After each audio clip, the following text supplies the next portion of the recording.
Creative Machining Technologies, machine components built for high performance. We recently celebrated being awarded the prestigious ISO 9001-2000 certification, and we are also IEC ISO 17025 certified.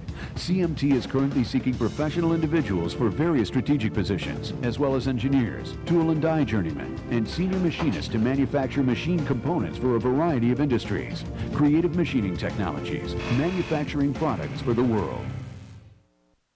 Gentlemen, since you've been married, what is the dumbest thing you've done? Steve. I used her antique china for my tailgate party.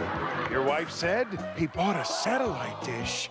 $1,000 for a new TV, and we couldn't see American Idol in HD. But I redeemed myself. We switched to Mediacom digital cable. And now we have local channels in HD at no additional cost. Can't do that with a dish. Find your perfect match with the digital 2-star pack with Stars and Showtime for just $9.95 a month for a year. Call 1-800-CABLE-TV. McDonald's Sports Rise every morning only on Comcast Sportsnet, fans' best friend. Welcome back. The last 7 wins, the Cubs have come from behind. They lead the majors with 19 come-from-behind victories. The Phillies have 18, the Astros 17. And by the way, the Cubs have also held the lead in 24 consecutive games. And they did it again last night after Carlos Zambrano gave up 3 runs in the first inning, but he did tie the ball game later with a triple, and the Cubs regained the lead. But then the bullpen nearly blew it. Very rare that Carlos Marmol gives up a 3-run home run, but the credit really has to go to Adrian Gonzalez of the Padres, who has 17 home runs and 54 RBI this season already. The 54 ribbies leads the majors, so credit goes to him. But Dan, you manage this bullpen. You were in the pen. Lou Piniella says Marmol takes too much energy to throw his stuff, and he's got to get Scott Air in there somehow. The thing is, Carlos Marmol is at a point in his career, and Lou touched on it perfectly.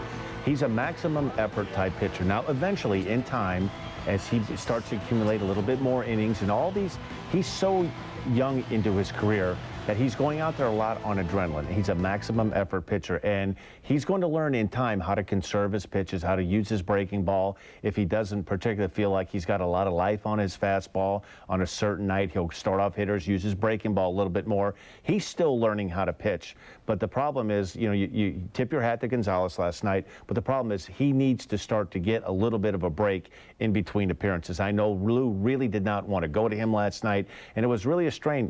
This was a game last night that they were hoping to get at least an inning and 2/3 and possibly let Michael Wirtz finish that game last night.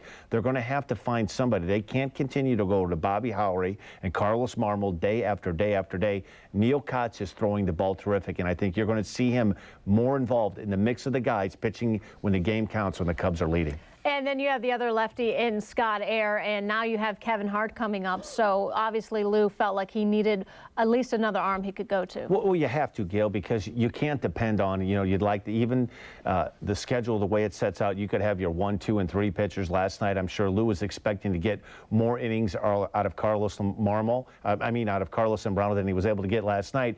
And sometimes you look at it on paper and you feel like, hey, we've got a couple of guys going back to back that can eat up innings, and you never know in a crazy game of baseball. Sometimes your 1 and 2 starters, they can't get through the 3rd or 4th inning, and the last thing you want to do as a manager is leave your 1, 2, or 3 starters, the guys that are going to do the brunt of the load, and leave them out there for a night where they have to suck up some innings for the bullpen. That's really the role of the long guys in the bullpen. All right, time now for our Coors Light Refresh Your Inner Fan question of the night for Dan Plesac.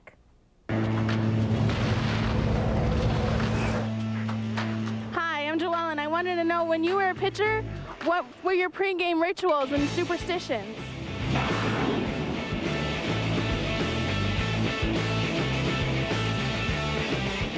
Actually, what I did for 18 seasons, all the years, is before the game would start, I would go in the bags that were the game balls and take one ball that I was going to use, and that was going to be the ball that I was going to warm up with, stick it in my glove, wrapped with 2 pieces of bubble gum, because I chewed bubble gum when I pitched. So I had the ball and 2 pieces of bubble gum. That way, when the phone rang, I knew the ball that I was going to use, and the bubble gum would go immediately in my mouth. All right, there you have it. Also, someone did tell me that you like cheesecake a little bit. Yeah, a little down bit. In Florida, Oh, in the Florida. Marlins. The clubhouse attendant down in Florida. And that was bad down there because there's a lot of rain delays. So the hardest part was during a rain delay. I wasn't a card player, to walk away from that refrigerator where the cheesecake was. Tough. Hard to do. All right, we need to take one final break. When we come back, Dan Plesac gives us his keys to the game.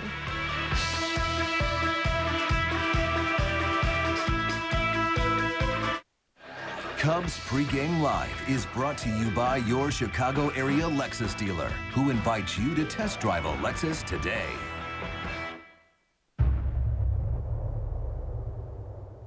There are more than 3,100 points to scrutinize.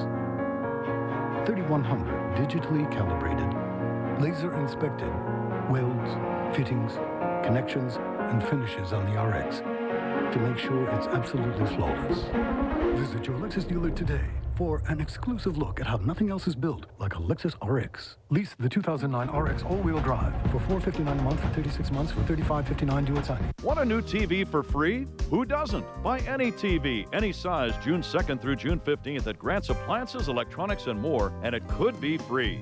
Pat Hughes here for my good friends at Grant's. Your TV could be free if either the Northsiders or the Southsiders win the baseball championship in October. Digital's coming. Don't wait. Buy now at Grant's. Any Sharp, LG, Samsung, Sony, any TV at Grant's could be free June 2nd through Father's Day. Only at Grant's Appliances, Electronics, and More.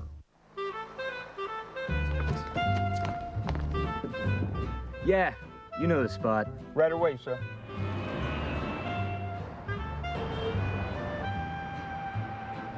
Welcome to Giordano's. Your table's ready. Thank you. How's everything? Fantastic. What's your secret? It's the fresh ingredients, and it's been so for the last 30 years. We made it good. You made it famous. Nice work on the front ones. Now try the backs. How about the back of the backs? What now? You need a Reach toothbrush. It's got an angled neck, just like a dental instrument, so it fits your mouth, making the hard to reach easy to reach. Reach, that's our angle.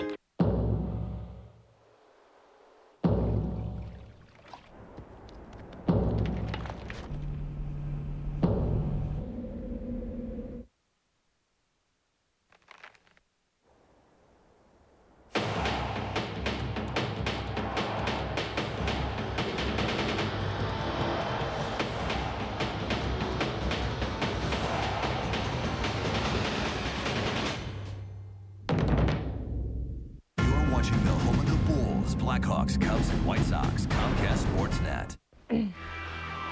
Welcome back. Kevin Hart is back with the big league club, and that means he has to carry the Barbie backpack out to the bullpen. Oh, yeah, that's what happens when you're a rookie. Petco Field is where the action is, and we'll bring you the Cubs and Padres Game 2 of this series in just a few minutes. Welcome back, everybody. The Cubs trying to show they can win on the road, going for their 9th straight victory, second now against the Padres as they picked up the victory in Game 1 yesterday.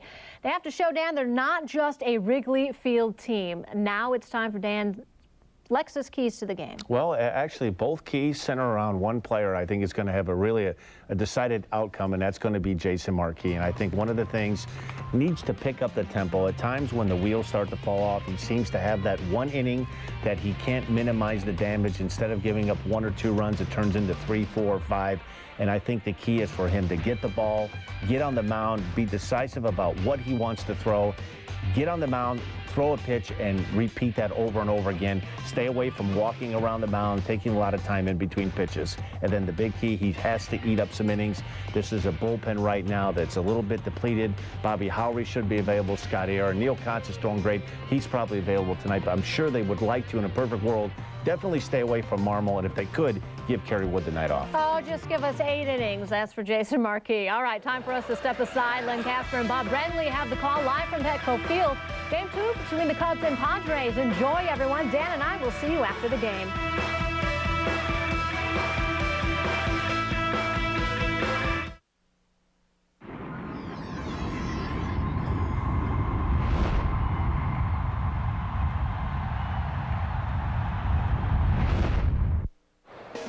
The Chicago Cubs managed to maintain their winning ways last night in familiar come-from-behind fashion. Tonight, Jason Marquis gets the call as the surging Cubs go for 9 in a row and look for their first road series win since early April.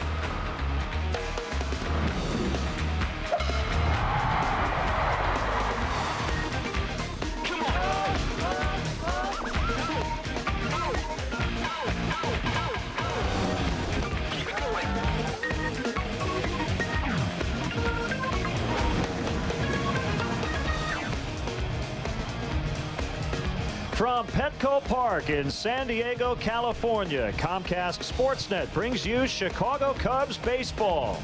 8 in a row. That's the winning streak for the Cubs. They go for 9 straight. It's the middle game of this 3-game set against the San Diego Padres. Hi again, everyone. Bob Brendley and Len Casper with you. These games have all been tight. They've been fun, and the Cubs keep coming out on top. And Bob, we're going to take a look at all the Cubs with game-winning RBIs. We talk about the Cubs spreading the wealth, and that's been the case. Well, the guys at the top of the list are the guys you might expect. Soriano, even though he got off to a slow start and missed 15 days on the disabled list, leading the team. Derek Lee, Fukudome, Ramirez. But look at the other guys on the list. They're really spreading the wealth up and down the lineup. Even a pitcher, Ryan Dempster, with a game-winning RBI this season. Well, the bullpen is a little bit of a concern. Now, Lou has had to use his big guys at the back because of all these very close games. And as we take a look at last night's pitching line for the Cubs, the starter went just 5, and you saw all the relievers, and that has forced a roster move. Well, and Zambrano went 5 innings intentionally. Lou said he wanted to shorten him up and not extend him as much as he had before. And because he had to use so much bullpen, a roster move was required before the ball game tonight. Kevin Hart, who had been starting down in Iowa, doing a nice job. And boy, talk about buzzard. Like Micah Hoffbauer did nothing but hit in his time here, but they needed another pitcher. So the Cubs are 1 short on the bench, but remember, they have Carlos Zambrano, who had 3 hits last night. Now the pitching matchup, it'll be Jason Marquis, who can swing the bat well, but the key for him tonight is to give him at least 6 innings on the mound. Yeah, he needs to concentrate on his primary job tonight, and hopefully that'll be getting deep into the ball game, at least 6 innings, maybe 7 innings. Ledesma for the Padres, big, tall left-hander with a power arm.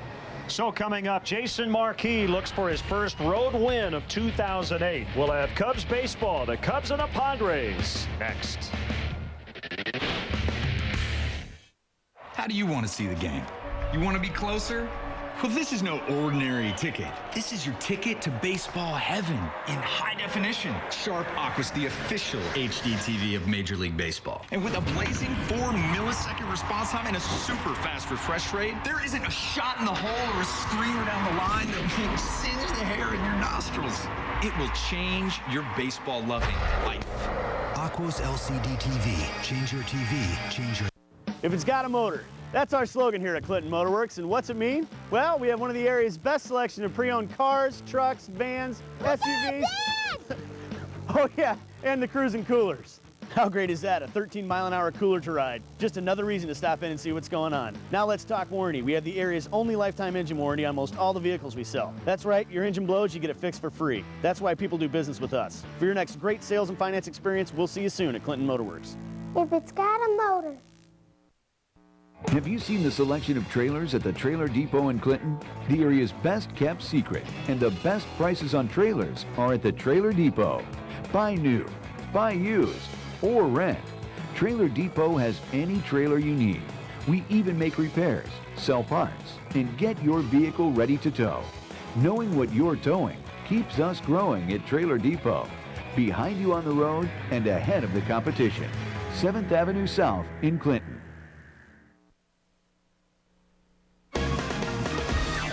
Cubs baseball on Comcast Sportsnet is brought to you in part by Chevy. Log on now to ChevyDriveChicago.com. Check us out today, ChevyDriveChicago.com.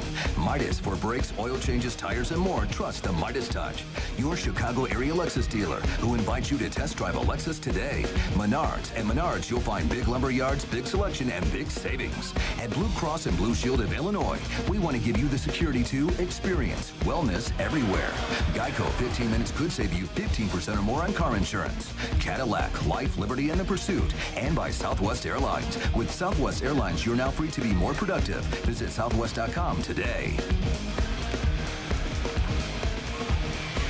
Well, this team is ready to go.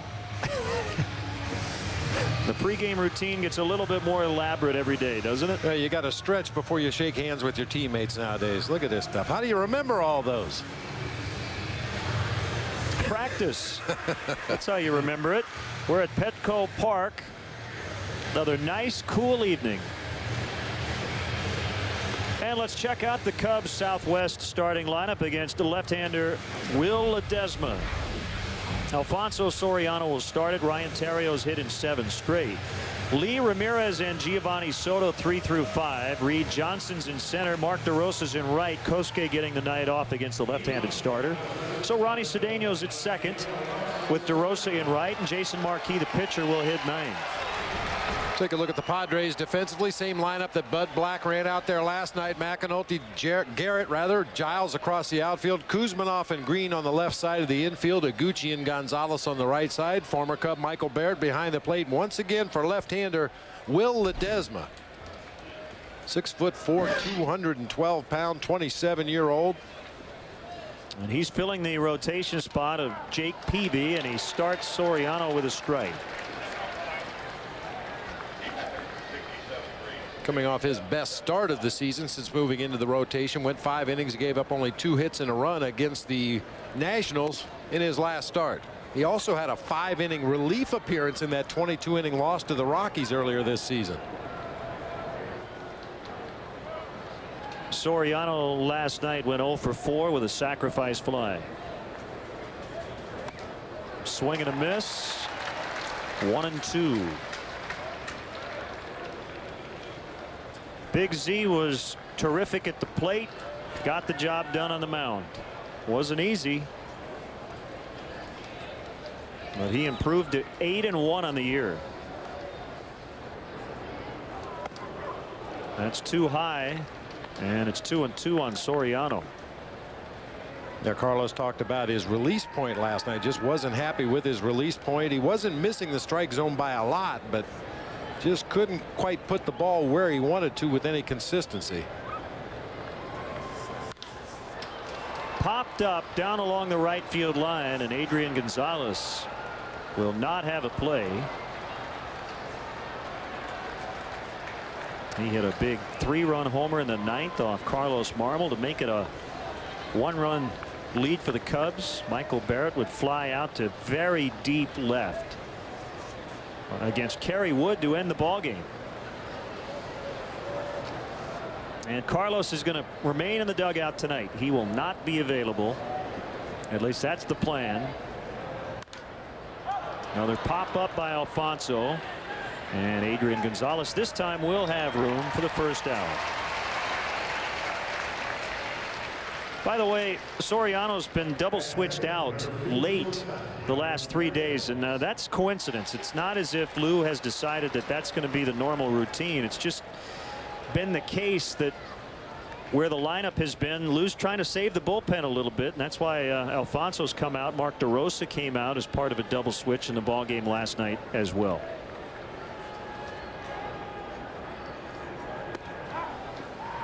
Strike 1 on Ryan Theriot.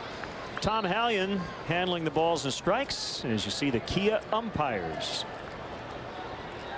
He's in his 16th season. Theriot pops it up, and Giles with the catch. 2 right-handed hitters so far in the ball game with some tardy swings against the left-handed Ledesma. 67 degrees. It's going to cool off, and we continue to have an easy-going forecast. Laid back last night, easy going tonight. I'm about to take a nap. Makes you think of the Eagles tune. That peaceful, easy feeling.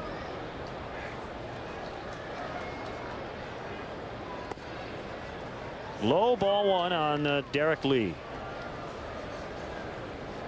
Comes in hitting .293. Like to see that on base percentage go up a little bit. But he has 13 home runs and he's knocked in 37.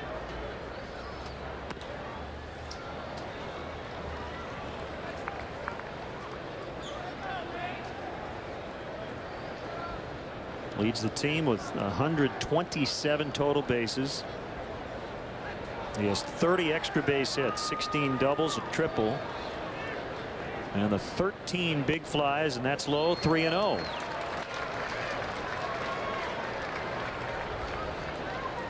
Cubs continue to pound the National League West. They're 15-2 versus this division.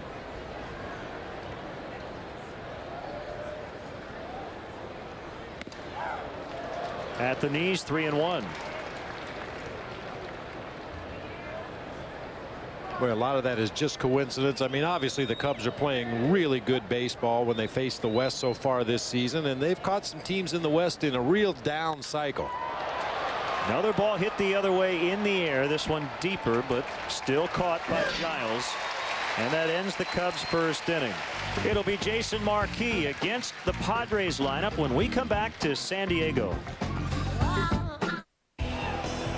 Plan your next corporate or social function in one of Wrigley Field's private party accommodations. Wrigley Field offers a variety of private catered opportunities to host and impress your group. The Mezzanine Suites, presented by Nuveen Investments, has 4 convenient rental plans to fit all budgets and needs. For larger parties of 75 to 100, the Batter's Eye, located in the center field Bud Light bleachers, provides a unique view of the game. All private party accommodations provide generous food and beverage packages as well as VIP parking. Call 773-404-CUBS or visit Cubs.com.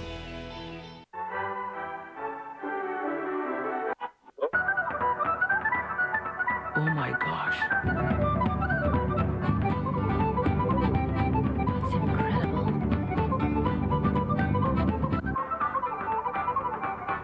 Looks like they're thinking Arby's new toasted subs. They're big, fresh, and available at the drive-thru. Made with savory meats, smothered with melted cheese, and piled high on toasted ciabatta bread. One bite will have you saying, I'm thinking Arby's. Get your toasted subs at the drive-thru.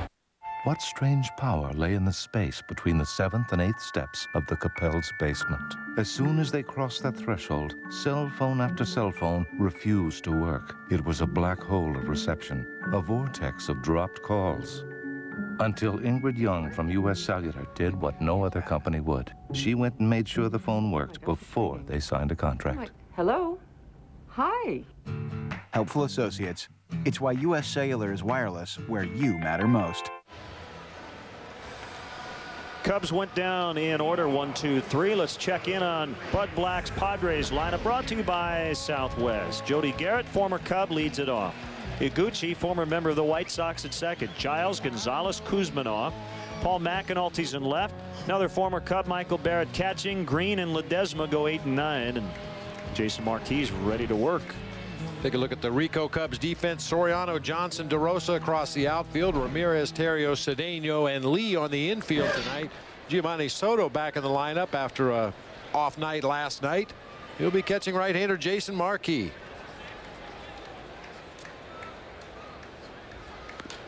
Outside on Garrett. 2-0. He walked 3 times last night, scored twice, and was picked off on a key play. That was in the 2nd inning. John Lieber was ready to get loose. That's how close Zambrano was from possibly being taken out, but no need. And a huge play in that ball game. The 2-1 to Garrett. And there's a base hit rolled into right.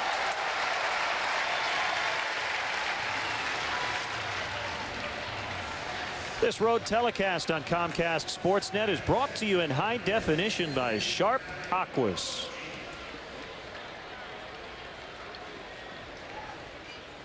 Crystal clear high definition.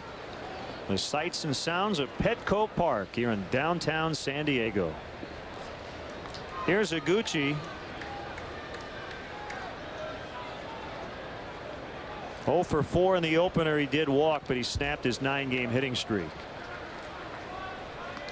And we'll go ahead and get it out of the way right now. This Padres team does not run much at all. The man at the plate, Tadahito Iguchi, leads the team with 8 stolen bases in 9 attempts. No other Padre has more than 3. Very much a station-to-station team, and you might think at some point Bud Black would start to shake it up a little bit, get some runners in motion, maybe open some holes for that hitter just to try to jumpstart this offense.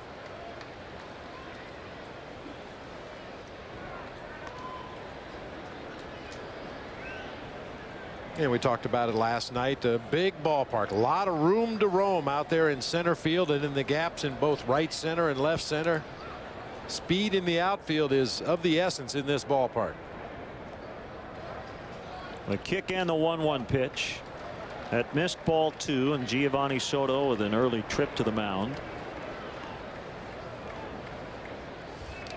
Well, even against a struggling offense, if you're consistently behind in the count, pitching 2-0, 2-1, 3-1, even an offense that's struggling is going to be a lot more aggressive in those counts.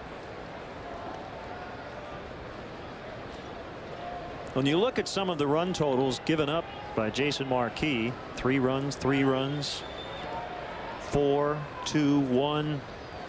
Not all that bad, but then you look at the innings pitched, and that's the big problem. He's only gotten through 6, 3 out of his 10 starts. And while 3 earned runs in 6 innings is a minimum qualification for a quality start as they turn the double play 6-4-3. That'll help Jason Marquis. 2 outs, nobody on with Brian Giles coming up.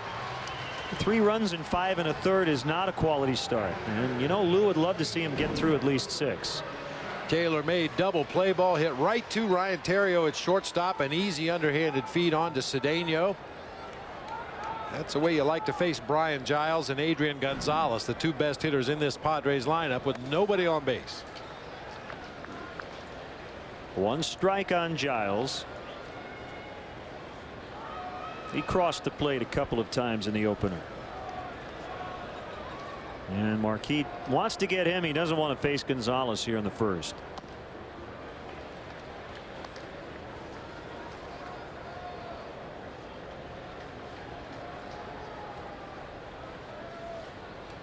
Adrian Gonzalez is one hot hitter. He is leading the National League with 54 RBIs. Popped up, shallow center. Reed Johnson underneath, and that's the inning. Leadoff single, no runs. Quick first inning for both pitchers, 0-0.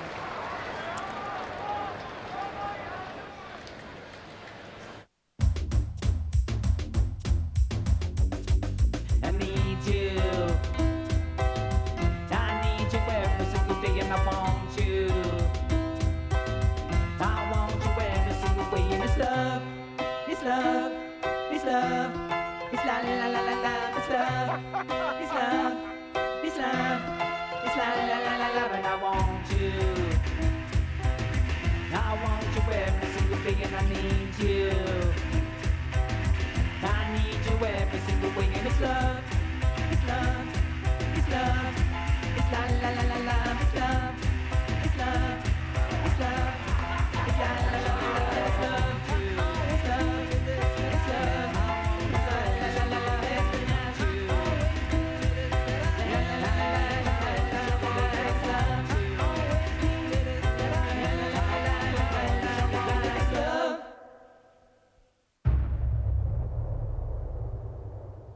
There are more than 3,100 points to scrutinize. 3,100 digitally calibrated, laser inspected welds, fittings, connections, and finishes on the RX to make sure it's absolutely flawless. Visit your Lexus dealer today for an exclusive look at how nothing else is built like a Lexus RX. Lease the 2009 RX all-wheel drive for $459 a month for 36 months for $35.59 due at signing. Hey, Cubs fans, still looking to get tickets to the hottest Cubs games this year? Visit Cubs.com and click on StubHub, the official fan-to-fan ticket marketplace of Cubs.com. See a Cubs game from the best seats at Wrigley Field. Check out StubHub at Cubs.com, where baseball is always on.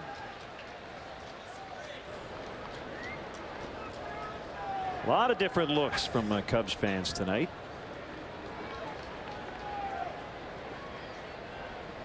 Good road stop for a lot of the Cubs fans. Seem to make it out here to Southern California for this series in San Diego, and why not? Great weather, beautiful ballpark here in close proximity to the team hotel, and lots to do between the ballpark and the hotel. The gas lamp district.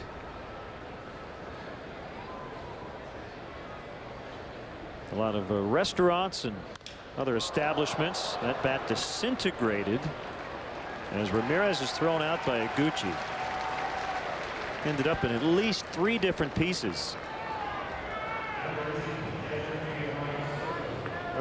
Showed you a brief shot out there. What we can see out beyond the center field fence as you get another look at Ramirez hitting that ball right off the end of the bat. Just explodes. Yeah, they're starting to build a lot of high-rise apartments and condos and businesses out beyond the center field fence. When they first opened this ballpark, it was pretty bare out there. You had to look way off into the distance to see any kind of dwellings or anything, but really starting to take shape. And I think that's the thought around Nationals Park in Washington, D.C. Saw a lot of construction around that new ballpark. Similar field at Coors Field and around that ballpark in downtown Denver. Ballpark in San Francisco used to be a warehouse district. It's really revitalized. The 1-1 to Giovanni Soto, high in the air to right. Giles tracking. He's made 3 catches, 5 up, 5 down for Ledesma. And Reed Johnson hitting 6th will step in. You know, we were told Ledesma had been spotty with his command, as we've seen in the early going here. When he's hitting that outside corner consistently, a lot of lazy fly balls to the opposite field. This is his 3rd major league team. He's been with Detroit, Atlanta, and now San Diego. Signed with the Red Sox originally out of Venezuela in 1998. Reed is 0 for 2 with a strikeout versus Ledesma. He's hitting .302 versus southpaws. Barrett sets up shop toward the outside corner, and it's hit foul.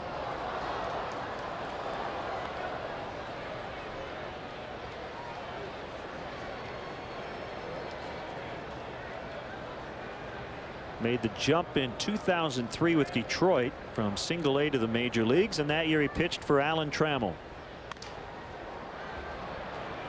Khalil Green with an easy play. And Will Ledesma hasn't even broken a sweat. 6 up, 6 down. Padres back to work offensively. 0-0. People think life in California is one big vacation, but it's really a lot of work. We have board meetings. Lots of board meetings. We're always playing catch up. We're really just a bunch of pencil pushers. We burn the midnight oil. Hey, it's a dirty job. Someone's got to do it. So if California seems like your kind of work, When can you start? find yourself in California. With over 95 daily flights from Chicago Midway to cities in California, Southwest Airlines is taking low fares farther. You are now free to move about the country.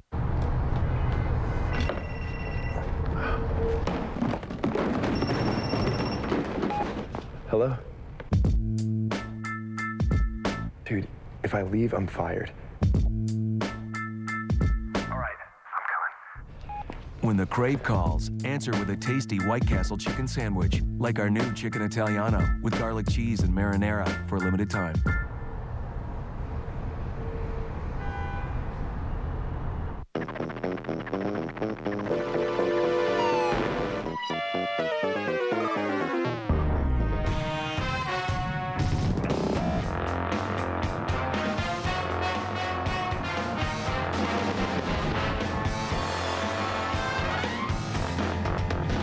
Your love for car has never been more real.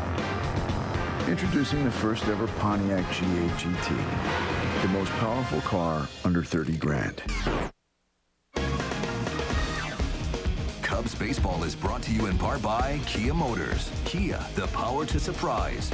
Rico, move your ideas forward with Rico dependability. And by Nissan and your Nissan dealer.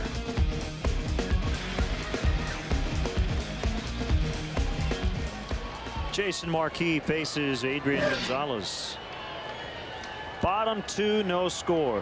Glad you're with us for a late night of Cubs baseball. Here's the pitch. 1-0 on Gonzalez. He is with his 3rd major league organization. It's easy to forget the fact that he was the #1 overall pick in the 2000 draft by the Florida Marlins. But in the middle of their pennant race in 2003, they sent him to Texas in a deal for Uget Urbina. So they traded some future away to help out their bullpen, and it certainly worked out for the Marlins that year. But Adrian Gonzalez eventually got traded again in 2006 from Texas to San Diego. And it's really all come together for him now. Boy, this guy is a professional hitter. I'll tell you, the toughest out by far in this Padres lineup. And we were talking earlier this afternoon, quite possibly their only all-star representative, which is going to make it especially tough for Derek Lee to find his way onto that all-star team. the season that Lance Berkman is having in Houston. Albert Pujols is a perennial all-star at first base with the Cardinals. Certainly Derek Lee having an all-star worthy season, but each team has to have a representative, and Gonzalez figures to be the Padres representative. This will be a Ramos to make the catch. One away. Cubs with a lot of great candidates and leading a couple of different spots. You can visit Cubs.com to vote for this year's All-Star players. I think it would be Soto, Soriano, and Fukudome. They would be in if the voting ended today.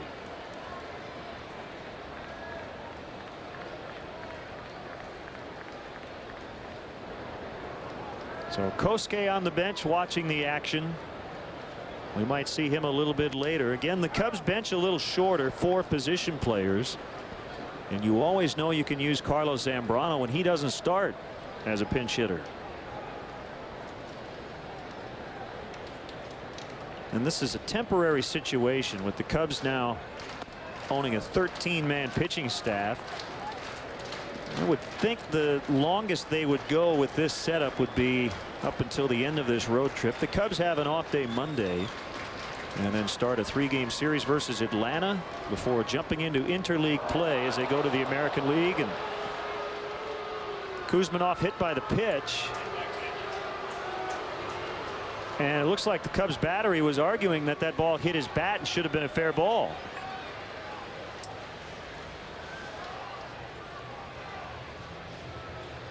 Well, if he was in the act of swinging and was hit by the ball and put it in play, then that's a live ball, and Giovanni Soto did the right thing.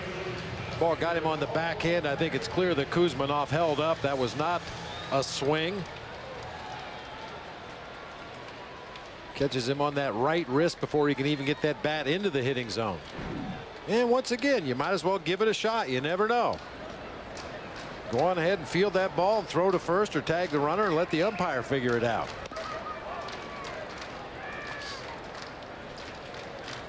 1-0 on McAnulty, the left fielder, 12th round pick out of Long Beach State in 2002. One of the great college nicknames, the Dirt Bags. That's a good baseball nickname. You're right.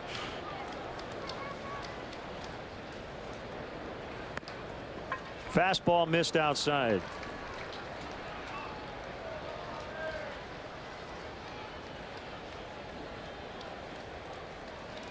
Second base runner for the Padres. They had a leadoff single in the first, but then Garrett was erased on a 6-4-3 double play.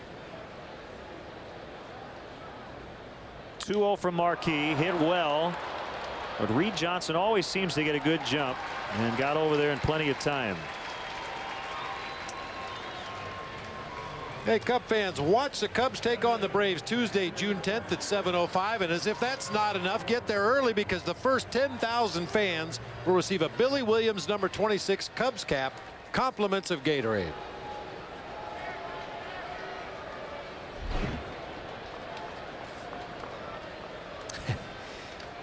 The winter cap and short sleeves.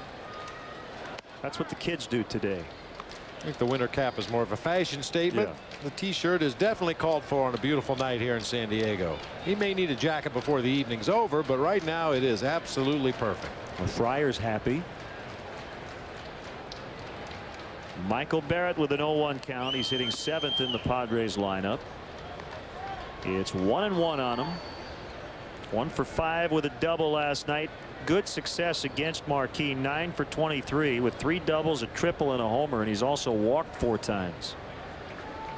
Kuzminoff was hit by a pitch with 1 out. Now there are 2 outs. And the count is 2-1. Boy, and the Cubs fed Michael Barrett a steady diet of breaking balls in that game last night. Zambrano and others, whenever possible, were throwing him that slider over the heart of the plate, breaking it off the outside corner.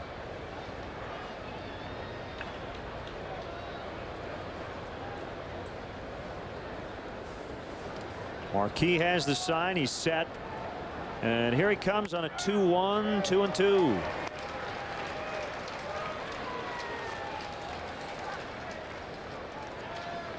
Barrett was acquired from the Cubs on June 20th of last season, along with cash consideration.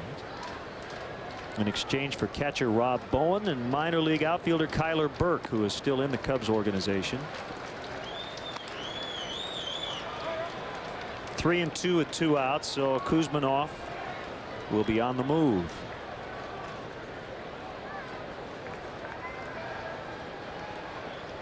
I mean, we're both big fans of Michael Barrett. Really nice guy, really good to us in our time when he was here with the Cubs. But no question about it, the Cubs have hugely upgraded at that position with Giovanni Soto back there this year. Michael's had some injury problems as well since he left. Terrio up with it. He throws to Lee, and that's the second. Hit batter, no runs. We've played 2. The starters have been pretty good. 0-0.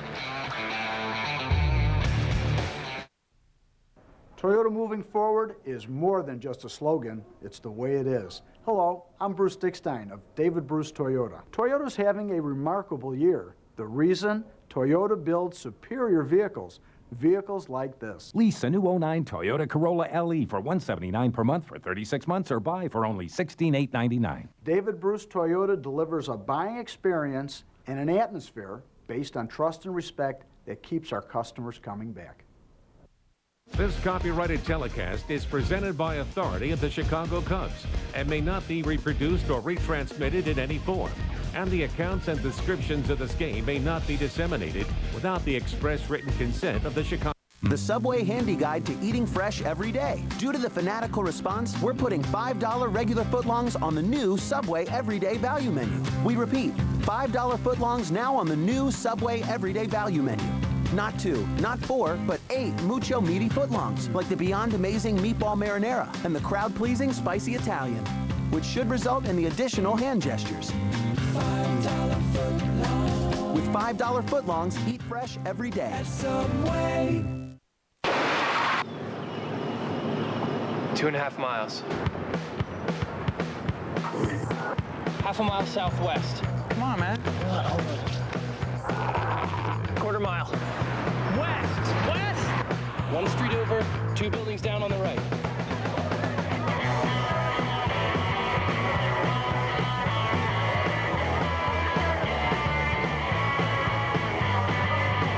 Miller Lite, the ultimate light beer. Hey, Cub fans, Cubs games are now on Comcast Sportsnet on demand. Comcast customers go to digital channel 999, then look for Comcast Sportsnet and watch Cubs games on demand. Comcast Sportsnet, fans' best friend. Cubs games on demand, not available in all areas. Bottom 3, we'll see if there's better luck 7 through 9 than 1 through 6 the first time through against Will Ledesma. As Mark DeRosa, playing right, takes strike 1. Look at his on-base percentage, up to .384 with that .297 batting average. Low for ball 1, 1-1. I think it might be a different story the second time through the lineup against Ledesma. He's caught a couple of the right-handed hitters by surprise. He's sneaky quick with that fastball in the low 90s. And especially, as I mentioned before, he's keeping him on the outside part of the plate.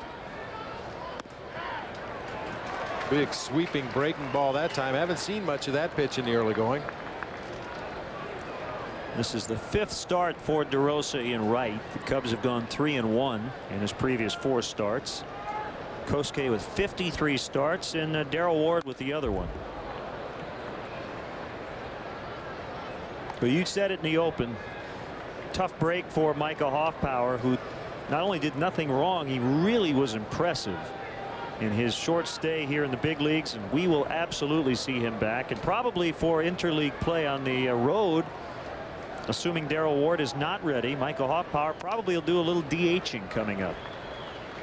And that series in Toronto basically about 10 days away, and that's how long Micah, barring an injury on this team, would have to wait in the minors before he can come back.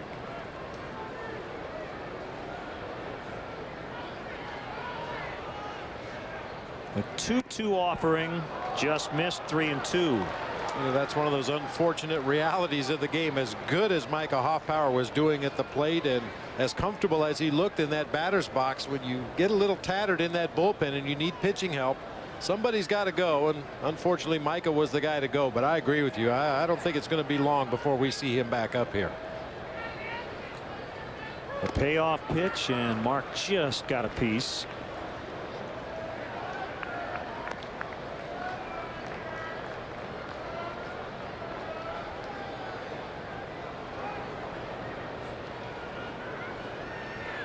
Ted Lilly and Greg Maddux tomorrow night on getaway night, and then the Cubs will jump on a bus and take the 2-hour or so trip up to Los Angeles, where they'll start a series Thursday night against the Dodgers. You know, one of the rare times that not only the Cubs but pretty much every major league team that takes this West Coast swing, San Diego, LA, get back on the big silver dog. Remind you of your minor league days.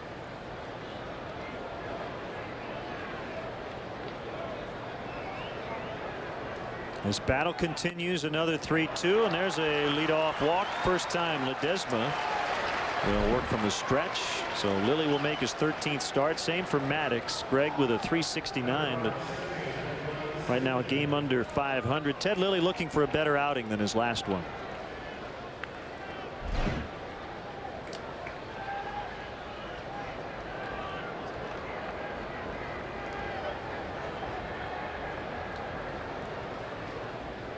So it's Ronnie Cedeno hitting 8th.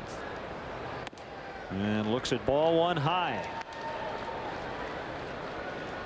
First changeup we've seen from Ledesma, left it high and away from Ronnie Cedeno. We've seen the fastball has a little tail on it, but basically pretty straight. The big sweeping slurve kind of in between a curveball and a slider, and an occasional straight changeup. The 1-0 pitch dropped in a curveball for a strike. 1-1. And look for the Cubs to be on the move with runners at second base against Ledesma and Michael Barrett behind home plate. You can see the big tall left-hander takes a while to get rid of the ball, especially with runners at second base. And we know Lou has been preaching to his team since spring training. If they can get jumps out there at second base, it's easier to steal third than it is to steal second.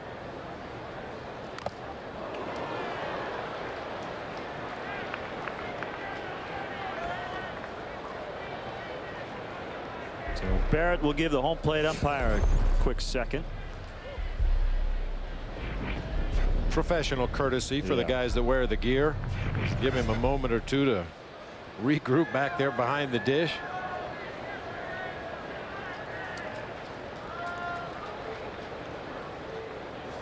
They've been dodging rain all night in Washington. The Cardinals have a 5-0 lead over the Nationals, but they've had at least 2 delays. They're in one right now in the 5th. The Cubs lead in the Central's 3.5. It's their largest lead of the season. It matches the club's biggest advantage from last year. They had a 3.5 game lead at the end of play on September 23rd. Last time they were up by more than 3.5 in the division, August 1st, 2001. So it's been a while. Ledesma with a check on DeRosa, who had a short lead.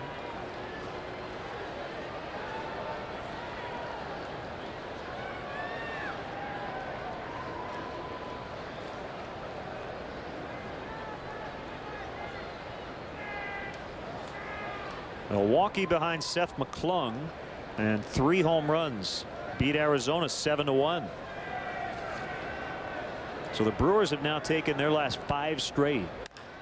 Ground ball, Green to Iguchi, can't turn it. That would have been a very tough double play to turn.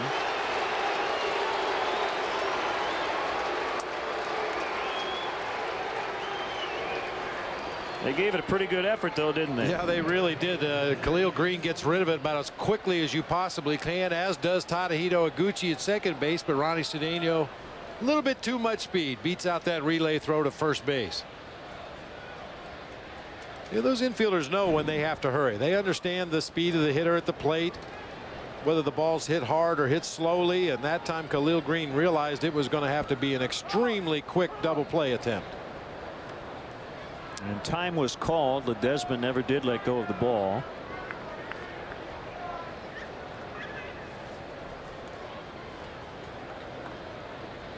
Well, sometimes in this spot you might let Jason swing away, but against the lefty, he's just going to try to push Cedeno into scoring position for Soriano.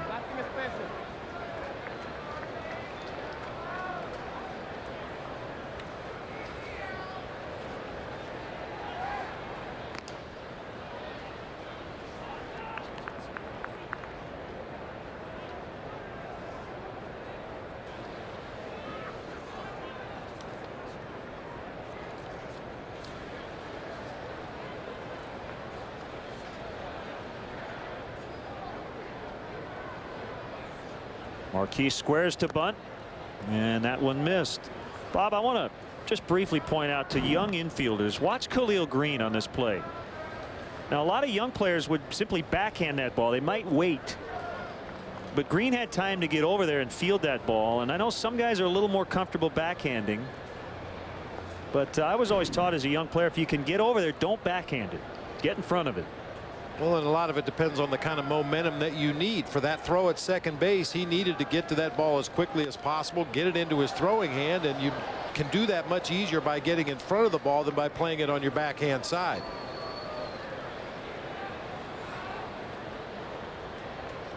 And really, by definition, when you go to the backhand, there's nothing really behind your glove if you get a bad hop. Now, if he was lining up to make a throw to first base there, if there were 2 outs in the inning and all he wanted to do was retire Ronnie.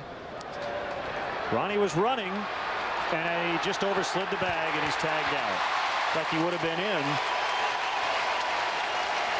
Must be a fast track here in San Diego. He slid right past second base. Well, that's happened a few times with Ronnie over the last couple of years. Just gets so much momentum going into second base. He needs to start his slide just a little bit sooner so he can stop on that bag.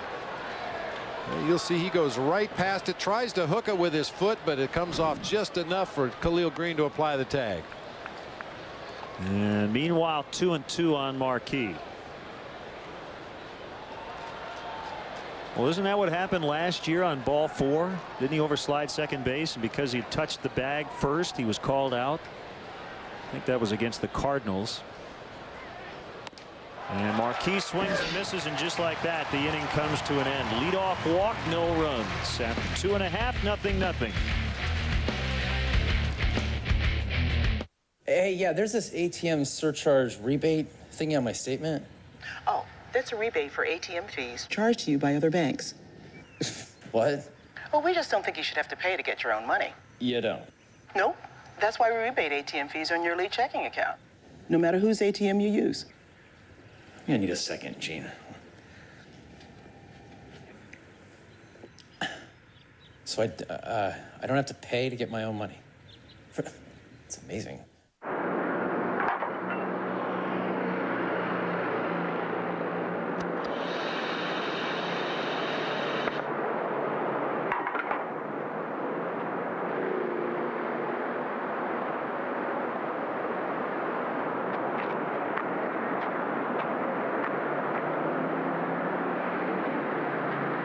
Now get 0% APR financing for 60 months on any 2008 Chevy Cobalt.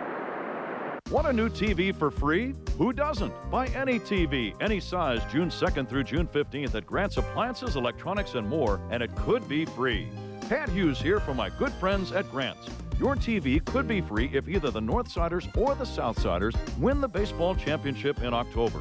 Digital's coming. Don't wait. Buy now at Grant's. Any Sharp, LG, Samsung, Sony, any TV at Grant's could be free June 2nd through Father's Day. Only at Grant's Appliances, Electronics, and more. Wednesday on Chicago Tribune Live, former Bears offensive lineman Reuben Brown joins us. Plus, we'll preview the White Sox-Royals showdown on the South Side and a late-night Cubs-Padres matchup at San Diego. All that and more Wednesday at 5:30. Some of your favorite Cubs players are headed for Universal Orlando Resort December 10th through the 14th. Join past and present Cubs players for private events at Universal Orlando's 2 amazing theme parks, plus enjoy an on-field baseball clinic at historic Jackie Robinson Ballpark. And this exclusive vacation available only through AAA Travel. Call 1-866-YOUR-AAA for details. Strike on Khalil Green. David Wells in the house. We mentioned him last night.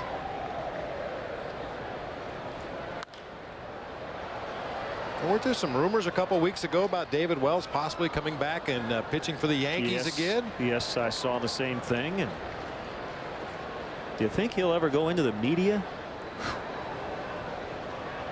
I don't know. It'd have to be cable. Yeah, I kind of think about the equivalent of Charles Barkley. You know what I mean? Well, he's had a heck of a career. I'll tell you, back in 1989, when I was briefly a member of the Toronto Blue Jays, Boomer Wells was just a baby with that team then. Still trying to figure out what he was doing. Well, he figured it out. Was he Baby Boomer Wells at that time? Baby Boomer, yeah. It was funny. We had a lot of young players on that team. Pat Borders, who went on to have a long career in the major leagues as a catcher with a bunch of different teams. Todd Stottlemyre, who had an outstanding career. All were young players on that Blue Jays team in '89. Fred McGriff.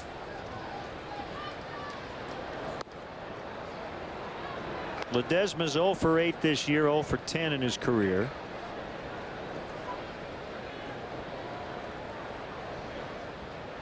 The wind and the 1-0. Outside corner, 1-1.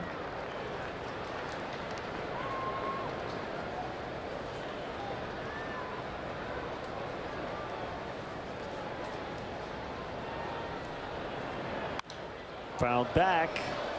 I don't know if it's simply in the cards for the Cubs to trail again tonight or not. But they have come back in their last 7 wins during this 8-game winning streak. They lead the majors with 19 come from behind victories. Fouled right at the plate.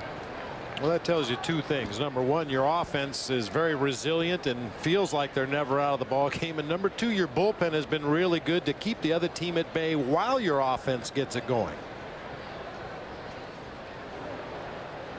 Deep breath from Marquis. And now the 1-2. And it's gone even 2-2.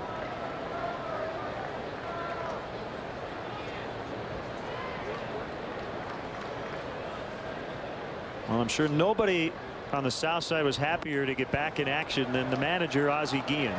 And the White Sox won 9-5. And you and I both know whenever there are any sorts of off-field distractions, the best thing to do is go out and win, and that can take care of a lot of that stuff. Win and score runs. Yeah.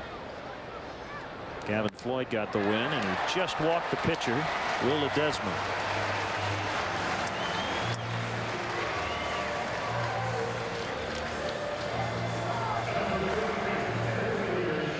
Really good this day in baseball history for you. Back in 1987, Len, and a lot of Cub fans will remember this, in a 22-7 victory over the Astros, 3 Cubs hit grand slams at Wrigley Field. Keith Moreland, Brian Dayette, and Billy Hatcher. Well, you can go weeks and weeks of a major league season without hitting a grand slam, and the Cubs had 3 in one game. Wow.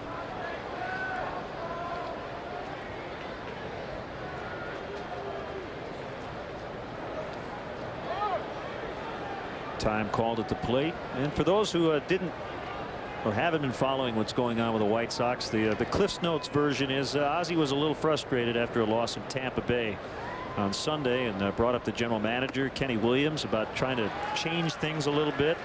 But I guess they cleared the air today. But that goes down in the category of there's always something. Sure seems like it.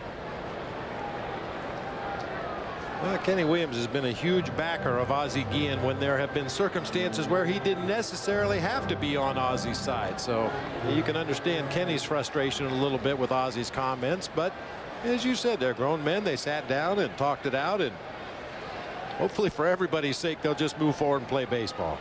2-0 pitch is bounced foul. Now, not this situation specifically, but just the idea of things that are said in the paper or are caught on videotape or you hear on the radio. They take on a life of their own And I think sometimes people think that that stuff affects what goes on the field more than it really does. I'm not convinced that it ever really does. It may in certain occasions. But I really don't believe players and managers think a lot about who said what to the media before the game started. I don't think it matters. And it certainly doesn't change the effort that they give on the field. I mean, it always kills me when people say it looks like he doesn't care. I think we just saw a balk here by Jason Markey. Yeah. Derek Lee was playing behind the pitcher. Well, that's just a lack of awareness on Jason Markey's place out there on the mound. Derek Lee indicated that he was going to play behind the pitcher for this Jody Garrett at bat, and that just had to be on his own. There was no signal from Giovanni Soto for a pickoff throw to first base. Ball 4. He's walked back-to-back hitters. And that'll bring Larry Rothschild out to the mound. Just to finish what I started there, it drives me crazy when I hear fans and sports talk radio and sometimes the print media say they don't care. You know, they're making their money. They don't care. That is, nothing could be further from the truth. Nobody likes to go out and do their job and be embarrassed and struggle and not have success. Everybody's trying to do the best they can all the time. But to get back to your original point, I agree. I don't think the players or coaches or managers really care too much about what's said or written. They just have to go out and do their job, and the best way to do that is just focus on what they can control. And certainly you can't control what people say. And I've known Ozzie for a long time, and I have no idea if what he said he just meant or if it was by design to take the focus off his team. But managers occasionally will put the focus on themselves, so everybody comes to him and not ask the players about why they're struggling. Swing and a miss. And then the team can just go out and play, and nobody asks them anything about the field stuff. They want to know all about the general manager that said this, and the manager said that. The drama. Yeah. We love drama in this society. The 0-1. 1-1. 2 on, back-to-back walks with 1 out. And as you said in the first inning, the last thing Marquis wants to do is deal with Giles and or Gonzalez with runners on base. So he'd love to get that double play ball again that he got in the first inning.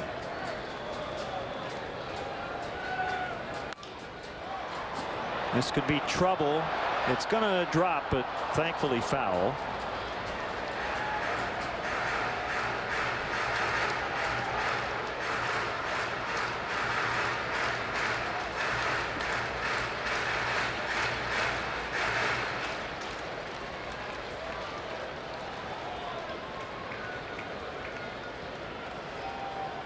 Ledesma's at second, and Garrett is at first.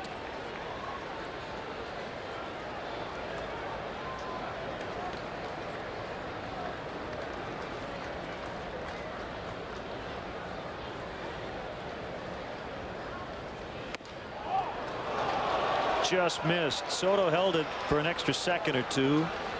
Didn't get the call. 2-2.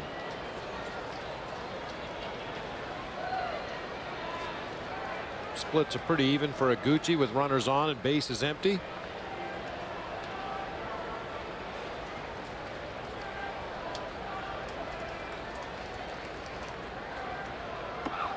And it's now full on Iguchi. Marquis flirting with trouble here. He's only given up 1 hit. That was a leadoff single to Jody Garrett in the first inning. He hit a batter in the second. He has walked a pair in the third. Big pitch coming up. Here it is. There's a deep drive to left center. Soriano's going to get over there and make the catch. Ball stayed up in the air for a long time. Ledesma ended up tagging first and third with 2 outs.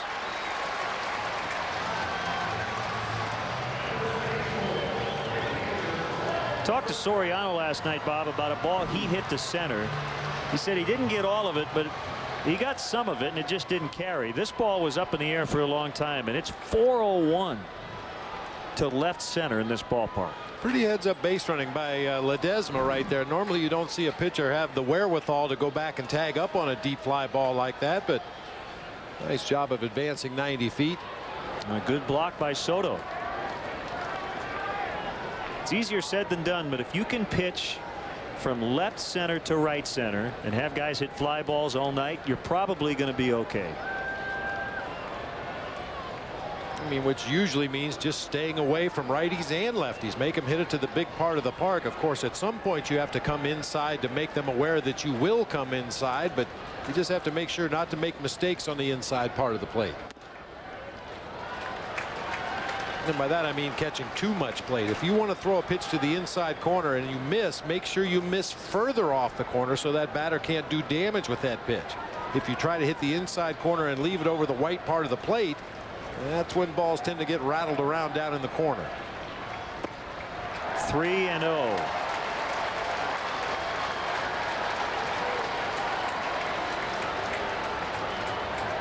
Gonzalez on deck.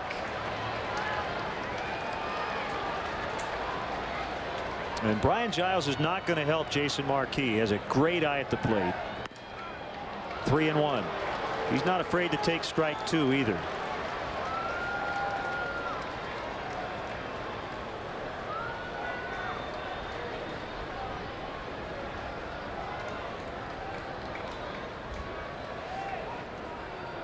And the throw gets away from Derek Lee, and Ledesma will easily score. So a balk in the inning, and now Marquis taking a look at his right hand as that ball got away from him. So an error on Marquis, and it's 1-0 Padres, and Lou not happy again tonight.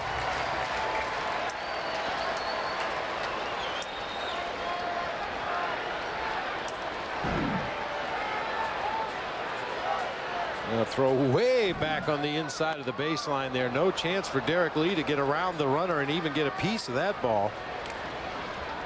Well, you like the idea of trying to get an out without having to throw one more pitch to Brian Giles, but make a better throw than that. Garrett also went to second. Marquis holds the ball in that changeup grip. Let's see if he changes it up and throws a fastball. It was a sinker, and it was fouled away.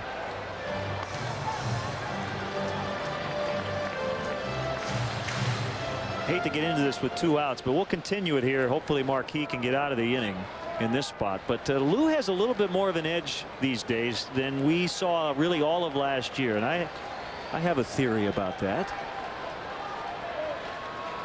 We'll wait till this next pitch. The 3-2, and there's ball 4. Here's the theory, Bob. I think because this team has won 8 in a row, this is when, as a manager, you can be a little harder on your players. You don't want anybody to get complacent, not that this team is. When you're struggling, that's when you pull back a little bit, maybe pat a guy in the rear end, keep their spirits up. But there's been a little bit more of an edge, and that's by design. I think you're absolutely right, and you're also correct about when a team is struggling. They don't need you to pile on. They know they're not getting the job done. They know they need to get better in order to win ball games, and the last thing you need is your manager and coaching staff to pile on and start pointing fingers. Yeah, when you've won 8 in a row, everybody outside your clubhouse is telling you you're the best team in the world. You don't need your manager to tell you that. Well, Kevin Hart is up in the bullpen. He just got called up from AAA Iowa. Gonzalez finds right center. Garrett's going to come around to score. Giles to third, and it's 2-0.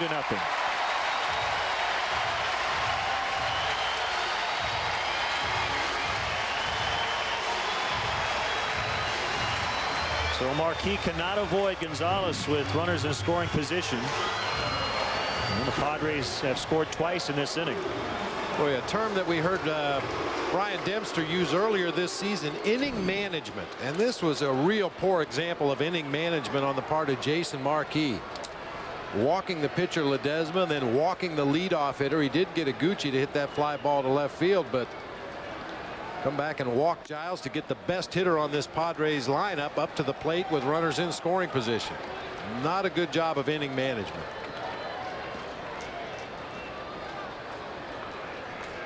Three walks, a single, a balk, and an error.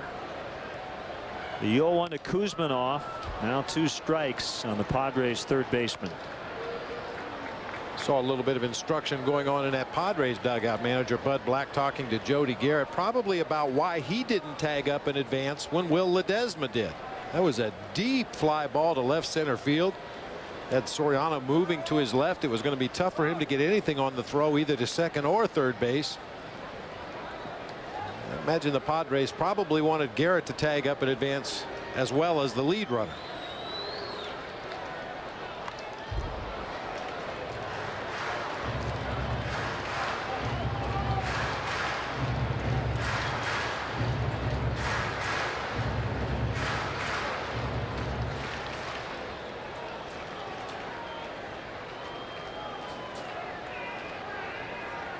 Two strikes on Kuzminov.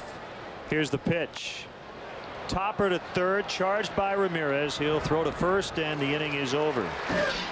They get 2 runs on just 1 hit. They were helped by 3 walks, a balk, and an error. And it's now 2-0 San Diego after 3. So, what are we doing?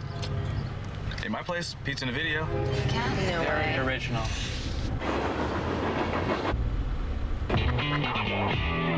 How about Chili's?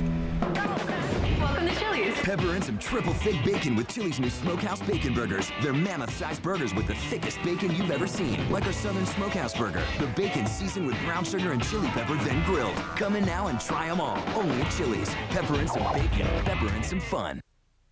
Toyota moving forward is more than just a slogan. It's the way it is. Hello, I'm Bruce Dickstein of David Bruce Toyota. Toyota's having a remarkable year. The reason? Toyota builds superior vehicles.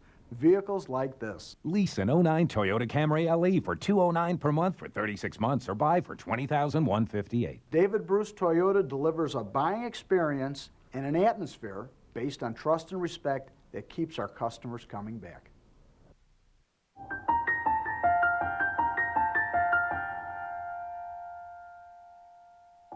Imagine changing a child's life with something as simple as an oil change.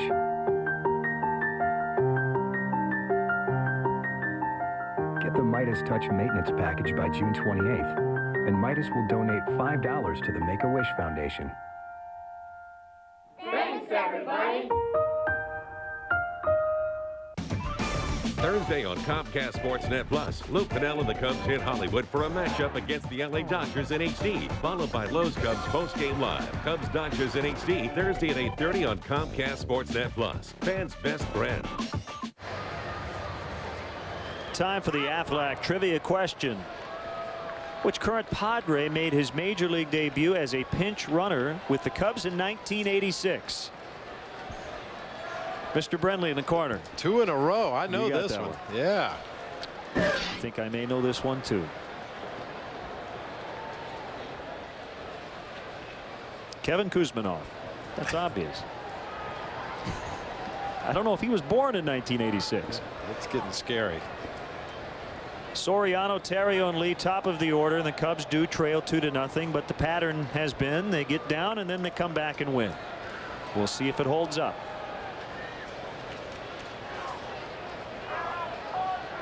Not the ideal way to do it. Pulled foul on the ground.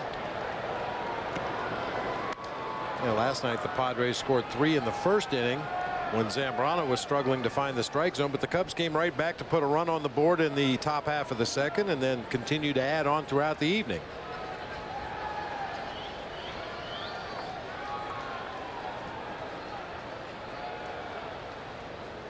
Ledesma's 1-1. Pulled to left, and that ball is going to get down. McAnulty going after it. Soriano to second with a double. Good start. First hit for the Cubs comes in the 4th. And you like Soriano at second base with a guy who loves to shoot the ball the other way coming up.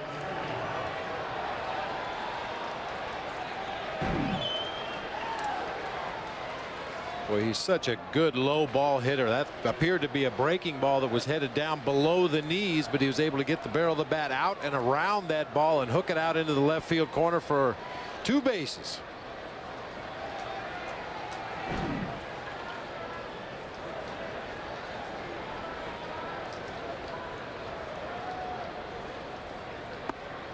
Ryan thought about a bunt and took ball one. I'm not so sure Ryan was even thinking about bunting right there, but he just wanted to make sure he drew in those corner infielders from the Padres enough where he could maybe slap the ball by one of them.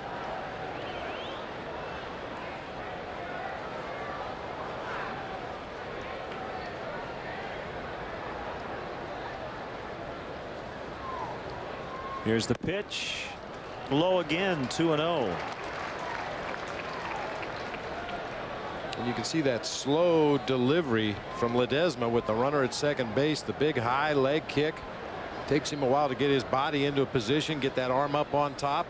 It would be very easy to steal third base. You wouldn't expect Soriano to do it in this particular situation, but something for the Cubs to think about perhaps later in the game.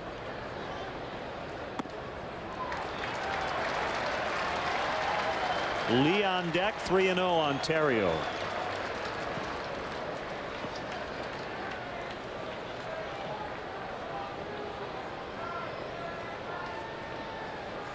Wouldn't be surprised to see the Riot take two here. Force Ledesma to throw him 3 straight strikes in order to get him out.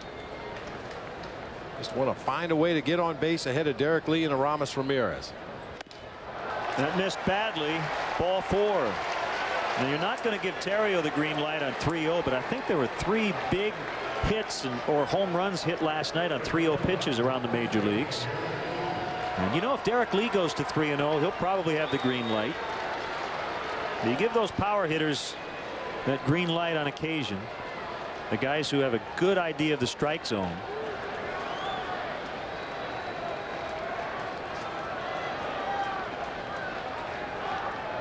Do you remember how many home runs you hit with the green light on a 3-0 count? I don't know that I ever had the green light on a 3-0 count. Never? I didn't get the green light on a 2-0 count. I don't recall, and I don't know that they kept track of stats like that back when I played, but you don't recall getting it much, if ever. Yeah. I mean, the theory being if he throws strike one, he still has to throw you another strike on the 3-1 pitch, and if it happens to be a pitcher strike, he still has to throw one more on the full count pitch. So other than those guys who are very disciplined power hitters like Derek Lee, like Aramis Ramirez, there's really not much point in giving a guy the green light 3-0. I'll tell you one play I do like a lot, and you rarely see it happen, is the 3-0 stolen base. So many teams defensively, the catcher will sit back on his haunches just assuming, okay, we're going to throw strike one here and then we'll go back to work. The pitcher doesn't think the runner's going to go. The infielders kind of relax a little bit. That's a great time to steal a base. I mean, if the situation calls for it. Well, it's 2-0 on Lee. The Cubs are down 2-0, but they are threatening here in the 4th. This is by far their best chance. First time they've had 2 runners on base. Here's the pitch. All right, 3-0. Just what we were talking about. No, I'm sure Derek Lee has the green light. He rarely swings at 3-0 pitches, though. And that's the way you like it. I mean, look for one pitch in one location. If you get it, put a good swing on it. If not, go back to work on the 3-1 pitch or take your base on the ball 4.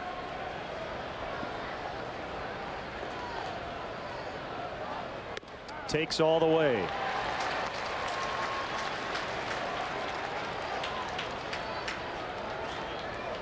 All right, now the fun starts. 3-1.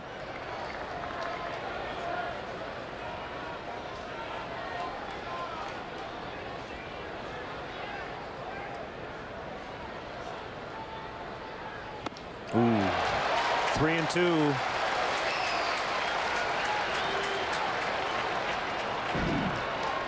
Fastball about belt high inside part of the plate. Had a home run swing, came up empty.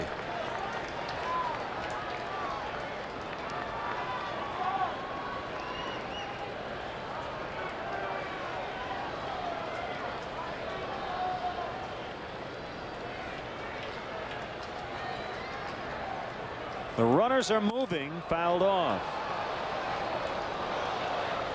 Boy, nice decoy by Mike Quade. I was watching him specifically down there in that third base coach's box to see if he gave any signs to the runner, and the only thing he did was kind of hold up his palms like a stop sign.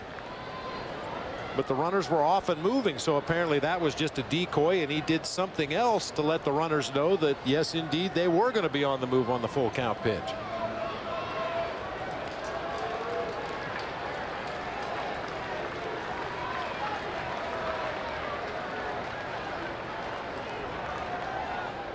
It's just like that 3-0 take. A lot of times a hitter will look down and the third base coach will just hold up one finger indicating take a strike.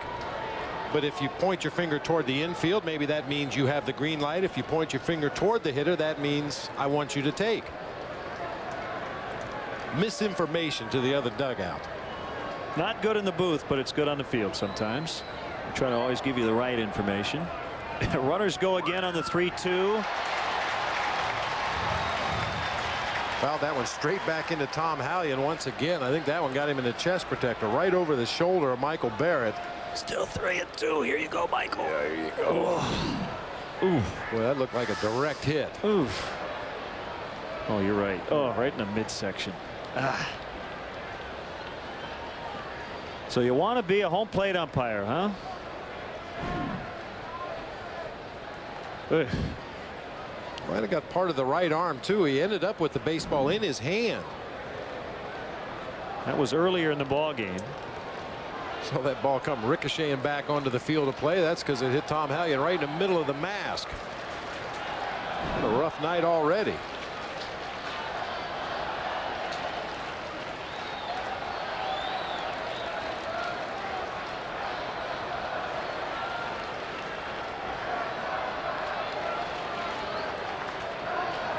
He's trying to shake it off. He doesn't want to rub it. Yep.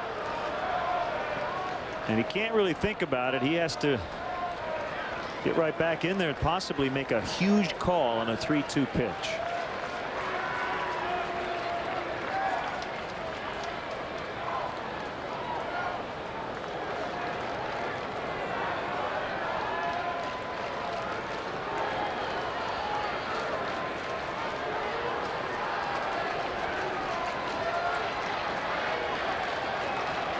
All right, Hallion's ready, and so is Ledesma. Another fake to second.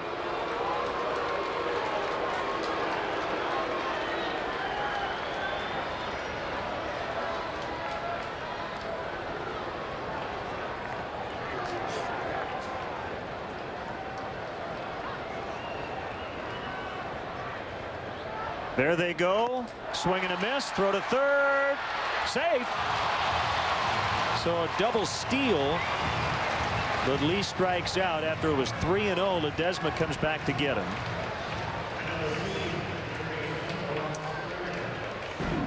Got Derek with the breaking ball, but because of that slow delivery, even going from a standing start at second base, Soriano's able to easily steal third. Terrio moves up to second base.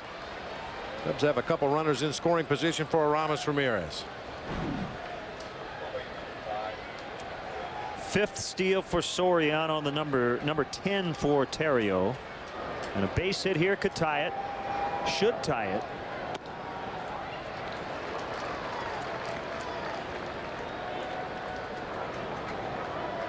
Look at that on base percentage. .427 to go along with a .313 batting average. Aramis came in with a .967 OPS. That's on base plus slugging. Good for 9th in the National League. The 1-0 big rip. He fouled it back 1-1. Boy, and it has been a fast and furious comeback to get to those numbers. It's hard to think back to the beginning of the season, but Aramis struggled mightily for the first 2 or 3 weeks of the season. Really had trouble. He was at .234 on April 20th. He's hitting .353 since. 33 hits his last 25 games. And he's knocked in 8 runs over his last 9. Kick and a 1-1 too high.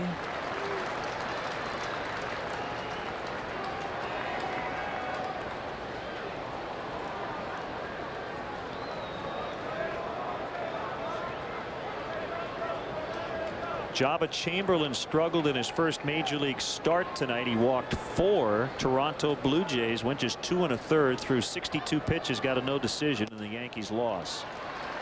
3-1. 9-3, the Blue Jays won. Roy Halladay got the win.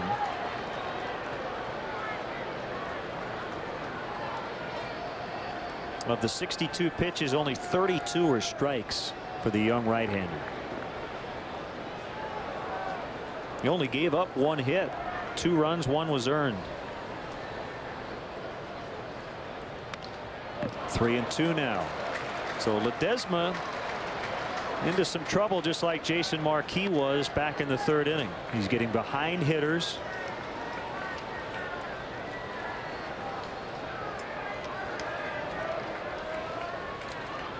Marquis gave up 2 runs and only 1 hit.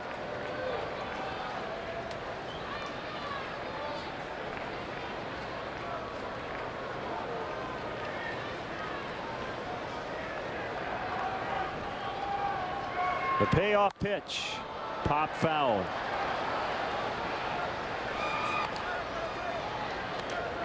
The Yankees attempt to move Jabba Chamberlain into that starting rotation. I don't recall, I'm sure it's probably happened before, but I don't recall a team ever taking a key member of their late inning bullpen and making that change in mid-season.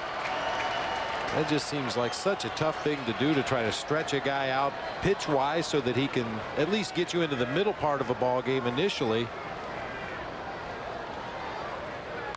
Another foul.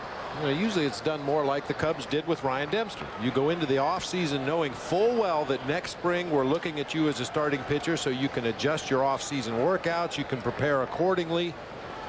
But to do it during the season, I think they're going to have to be patient and allow some time to pass before they make a judgment on whether he can do it or not. But they're doing it under the radar, relative anonymity. I mean, they're only in New York. Yeah. Nobody will notice. Nobody's paying attention. Another 3-2 to short, and the throw is going to go to first. Soriano scores. It's 2-1. Ramirez with his 40th RBI.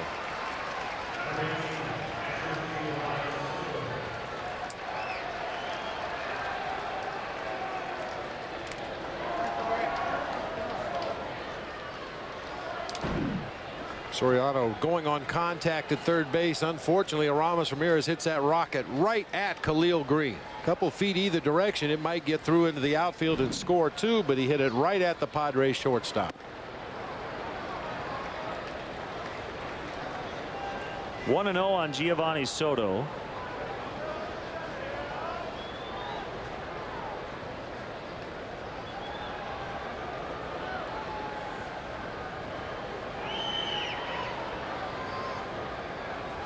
The next pitch, that's a strike, 1-1.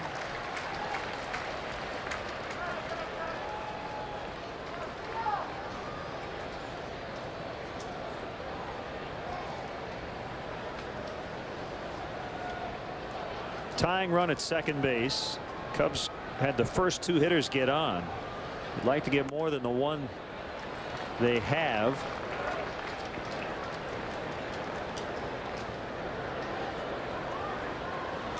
Ryan Terrier with a long look over to Mike Quade. He could probably steal third base easily right now. Not a high percentage move with 2 outs in the inning because he's already in scoring position. But neither middle infielder for the Padres even close to the bag at second. High deep drive to center. Jody Garrett's back already on the warning track, and he's going to have room. I think Gio thought he got it. So tough to hit it out at night here in this ballpark.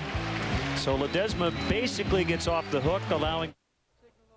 Not too close. What do you think? I got that insurance? What insurance is that, Yogi? The one you really need to have. If you don't have it, that's why you need it. Need what? Well, if you get hurt and miss work, it won't hurt to miss work. And they give you cash, which is just as good as money. Aflac. Ask about it at work.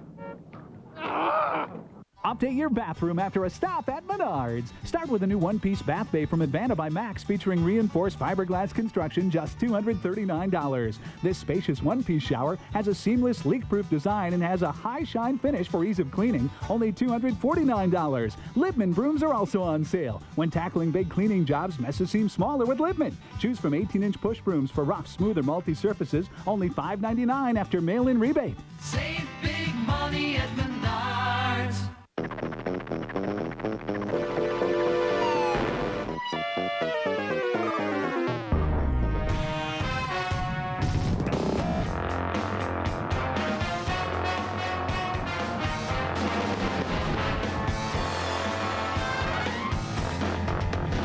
Your love for car has never been more real. Introducing the first ever Pontiac G8 GT, the most powerful car under 30 grand. Time to answer tonight's Aflac trivia question.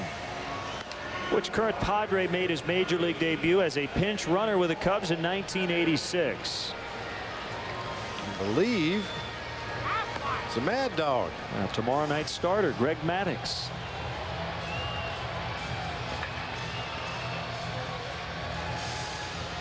This has been a common reaction here at Petco Park since it opened up. Giovanni Soto absolutely crushed that ball to straightaway center field. It just gets out there and dies on the warning track.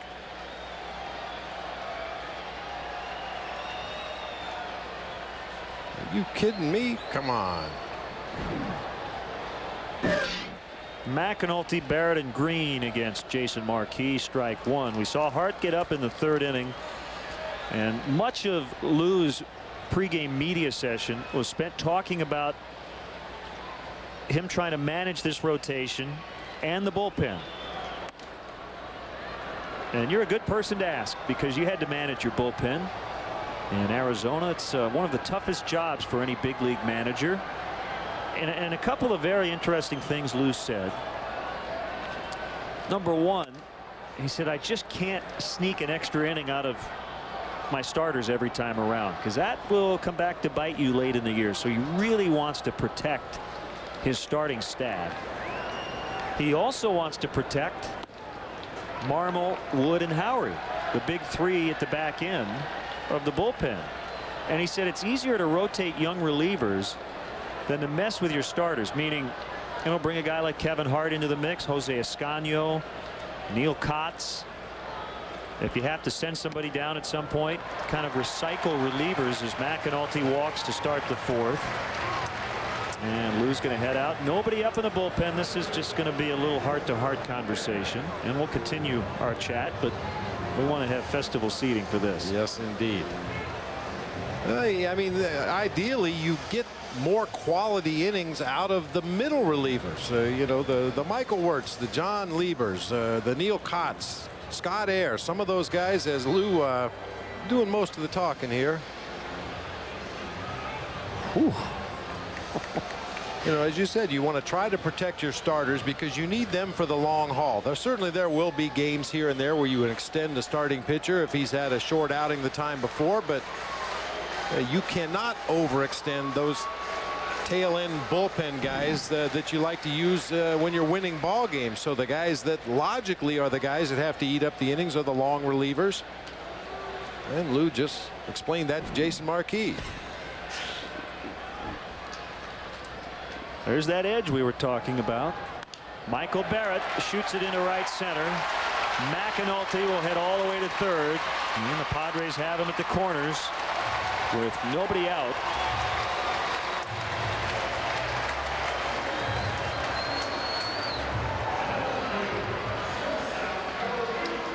We have a lot of fun with my advice to young marrieds out there, and old marrieds for that matter. Yes, dear, you're right. I'm sorry. I feel the same way about the Cubs coaches sometimes. When Lou comes back to the bench, you could see him yelling at Matt Sinatra. Occasionally it's Larry Rothschild or Alan Trammell, and they just kind of nod their head and let Lou vent. And I'm sure they're thinking, yes, Lou, you're right. I'm sorry.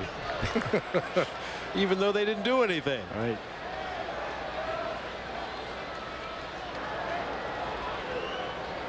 Alan Trammell next to Lou. You're right, Lou. Khalil Green skies to center. Let's see if McAnulty will try to score. Here he comes to the plate. Reed Johnson's throw will be cut off by Ramirez, and it's 3-1.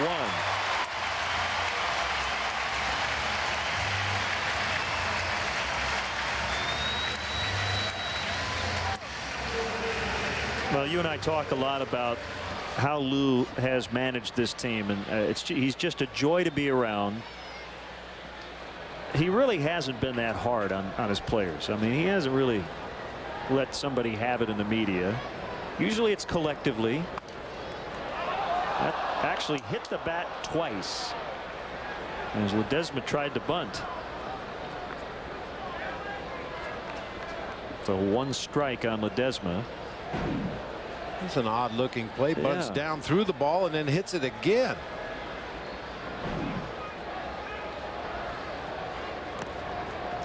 If you do that intentionally, I believe you're called out, but it was obvious it was just an inadvertent contact the second time. Now, are we assuming if Gio had barehanded that, he would have been out? I don't know. I don't know if that goes down as a foul tip. I guess if it hits the bat twice, it's not a foul tip. It has to go right into the mitt. Well, we'll never know. Fouled away. But back to Lou. He does make it pretty obvious when he's not happy in the dugout, and I think that's on purpose. I don't think it's just sometimes he says, oh, I regret getting upset in the dugout. I think he knows exactly what he's doing, that the cameras are on him, that the players can hear it, and they get the message. Sometimes it's direct, sometimes it's from the other end of the dugout, and he says it to somebody else.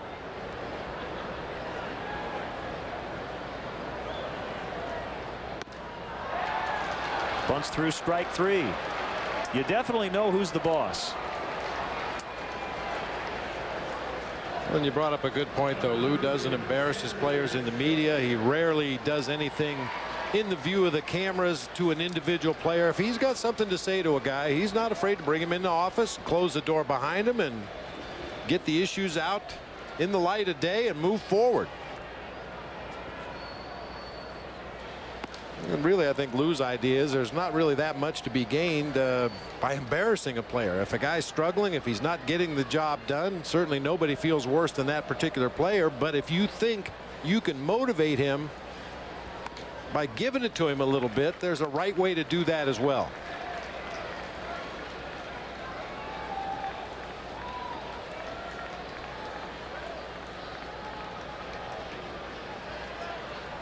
(2-0) on Garrett, who's had a big series already. Make it 3-0.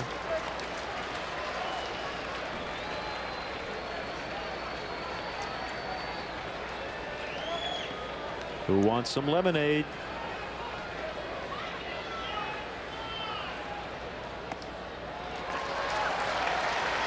Walk number 5. Getting dangerously close to that middle of the lineup once again here with 2 outs in the inning. Need to make some quality of pitches right here to Iguchi and get out of this jam before we get to Giles and Gonzalez again.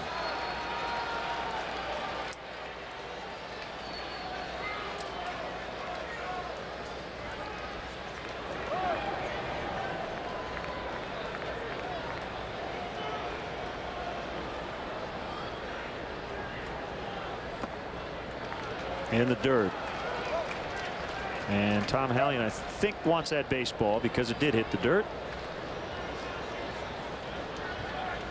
You can't get away with anything. There's a speck of dust on that ball. The umpire is going to ask for it. Well, we used to always watch the catchers when they threw the ball down between innings after the pitcher took his warm-up pitches, because a lot of times that ball will short hop into second base and get a big scuff mark on it.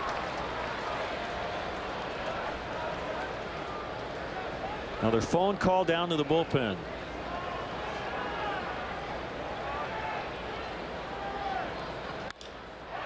Sliced foul.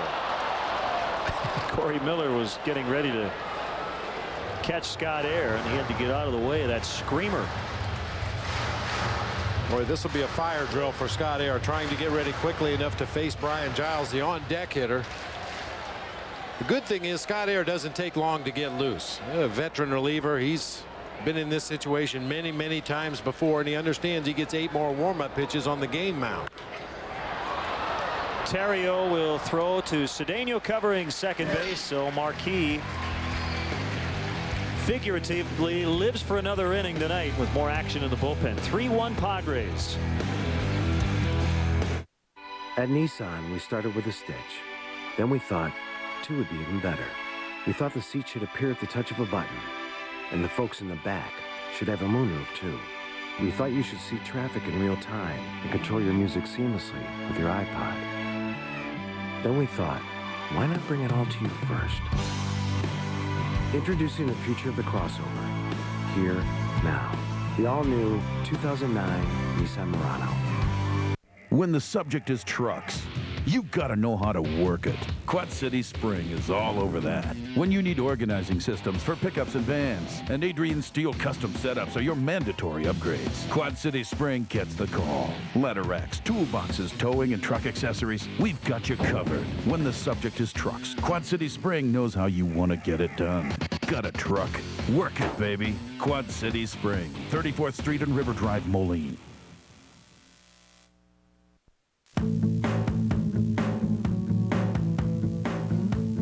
So, you're a green person, but which shade?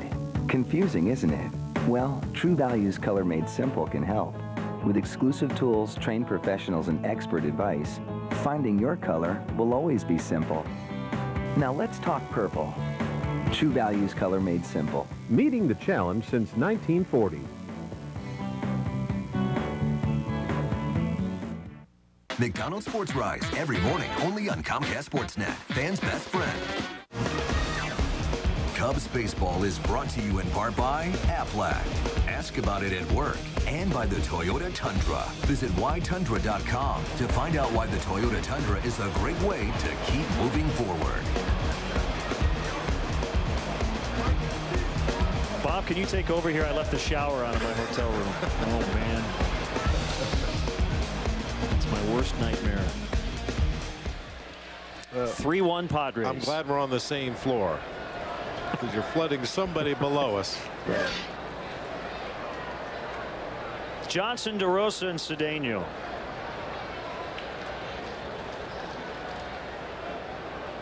As tough as it's been for the Cubs tonight, they're still only down 2 runs. Very much in this ball game. Winners of 8 in a row.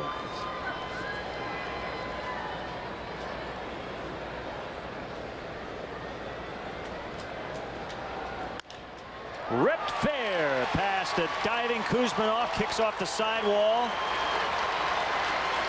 Tying run will come up with nobody out. Leadoff double for Johnson.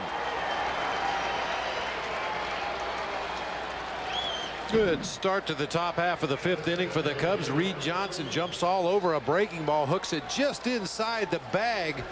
I think that ball hit the chair of the ball boy down there in the corner.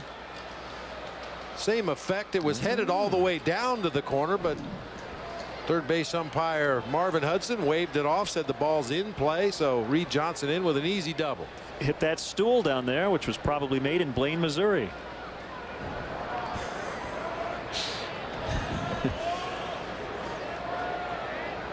Working, building, never stopping, never sleeping. That's for the 8 people out there who remember Waiting for Guffman, one of our favorites. Yep. 1-0 on DeRosa.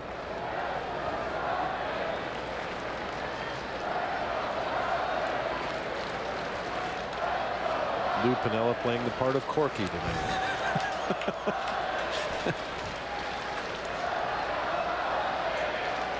The pitch.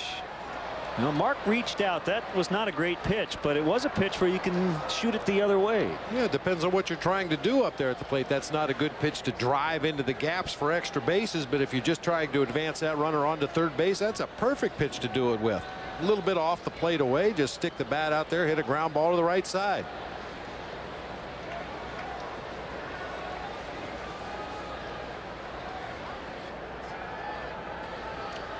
A 1-1. A little more aggressive hack that time. Let's go back to that previous pitch. Let's see where Barrett's set up. He had to reach way out. Michael was just trying to hit it the other way. Now he's down 1-2, and he's just trying to protect.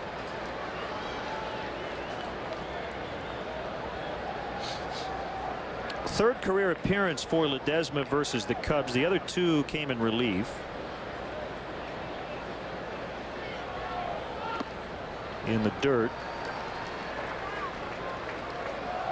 3 earned runs allowed in 3 innings over those 2 relief appearances. One was earlier this season on May 14th at Wrigley Field. Marquis right now in the hole with DeRosa at the plate and Cedeno on deck.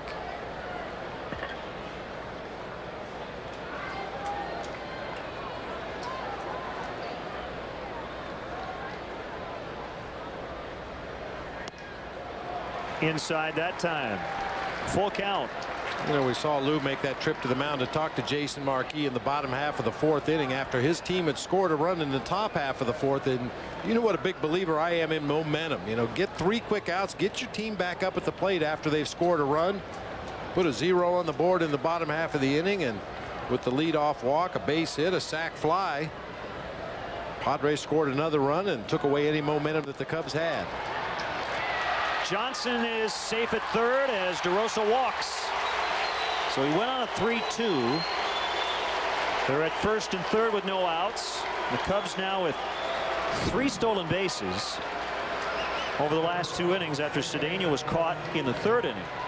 Well, we speculated the Cubs might be a little more aggressive tonight. They haven't been running much lately. Of course, they haven't had to run much because the offense has been clicking on all cylinders. But Ledesma has a weakness out there. He's extremely slow to home plate, very easy to read, especially at second base, and the Cubs have been off and running tonight when given the opportunity.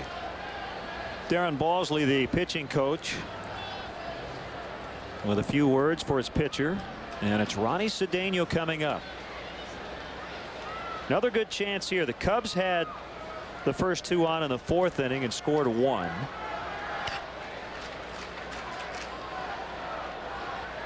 And Lou may be faced with that very difficult decision depending on what happens here with Cedeno with his pitcher, who has struggled on the mound, but you'd like to get more than just 4 innings out of Marquis tonight.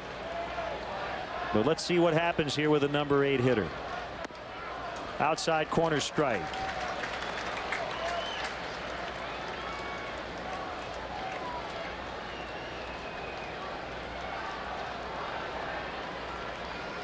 I saw Ronnie before he went into the cage near the clubhouse today, and he had that same BP bat that Kosuke swings.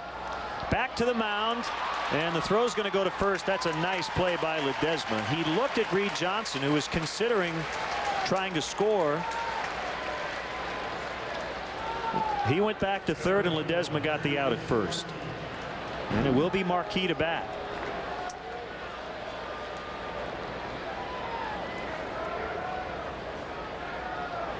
See Johnson coming down the line, that little tapper back to the mound. He had thoughts about going for home, but has to freeze when Ledesma turns and looks right at him. They may have had a shot at Mark DeRosa at second base, the lead runner right there, but bottom line is you definitely want to get an out in that situation.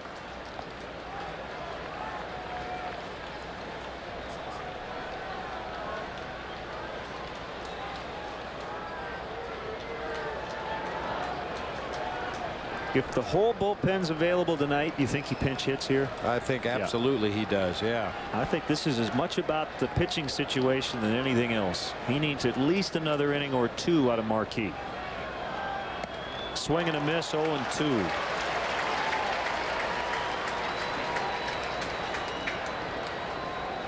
Now the other thing is he only has 1 righty technically on his bench, and that's the backup catcher Henry Blanco. He has Fontenot, Edmonds, and Fukudome. The other option we might see later on in this trip is Carlos Zambrano early on as a pinch hitter. Gets past Barrett, going to try to score, going to be tough. Oh boy. Throw's going to go to second. No, Ledesma fakes, and I guess we'll just have a do-over. How about that play? I think I said Cedeno's. DeRosa going back to second base. It worked out for the Cubs. Johnson was going to try to score, but he would have been thrown out by a mile. The problem was DeRosa was already to third base. Boy, and Reed Johnson is halfway down the line.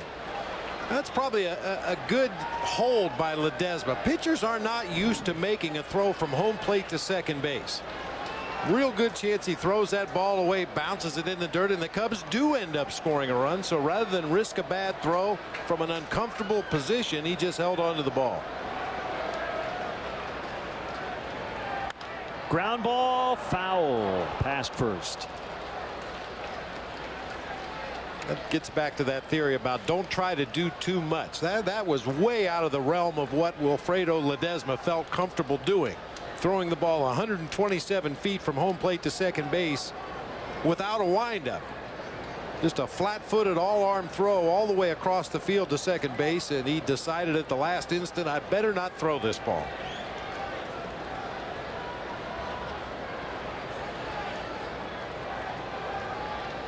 I mean, that ball just got right through Michael Barrett. It wasn't in the dirt. That would have been a pass ball had any runners advanced right there. Just right through his glove and between his legs all the way to the backstop.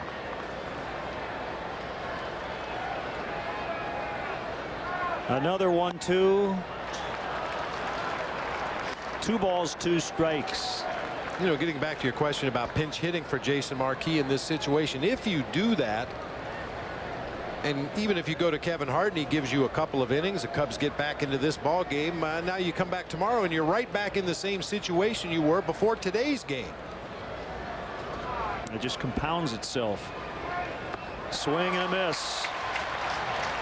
And Michael did not apply the tag, so he had to make the throw.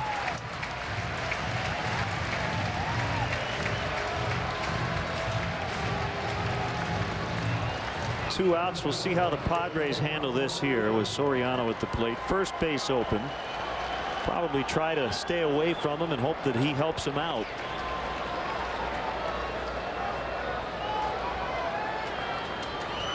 Well, the biggest danger with Alfonso facing Ledesma for me is that high fastball. Ledesma throws a lot of four-seamers up above the top of the strike zone. That's a pitch that Alfonso has a lot of problems with. If he can lay off of that one, force him to get that ball over the plate and down a little bit, he can do some damage.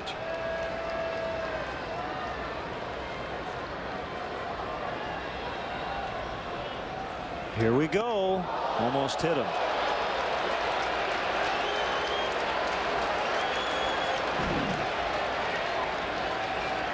.89-mile-an-hour heater up and in, pushing Soriano off the plate.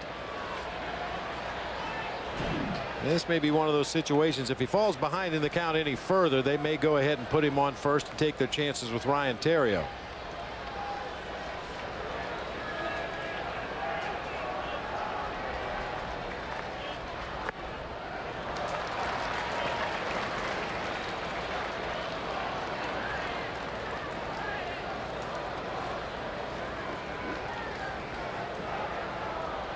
The Astros ended their 5-game losing streak 2-0. They beat the Pirates at PNC tonight.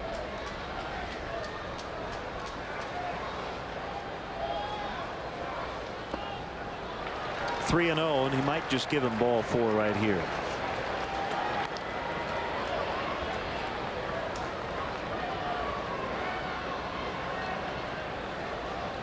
Well, Barrett's still in his crouch.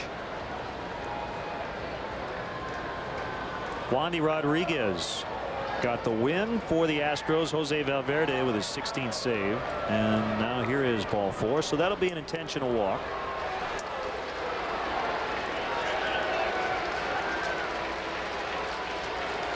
So they're loaded up for Ryan Theriot. So the Astros are within 6.5. So is Milwaukee after the Brewers beat the Diamondbacks again 7-1.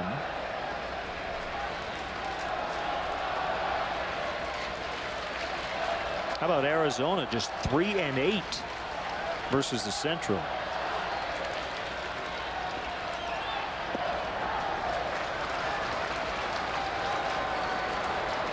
Good thing for them, they play so many games against the West. They're 20-8 versus the West, 7-10 against the East, and 3-8 against the Central.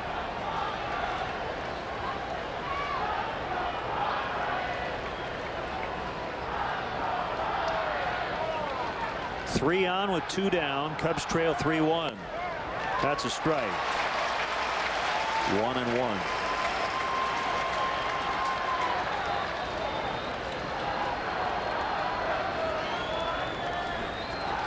Ryan's been an on-base machine. Cubs still leading the majors at 367 with their on-base average. First in runs, second in slugging.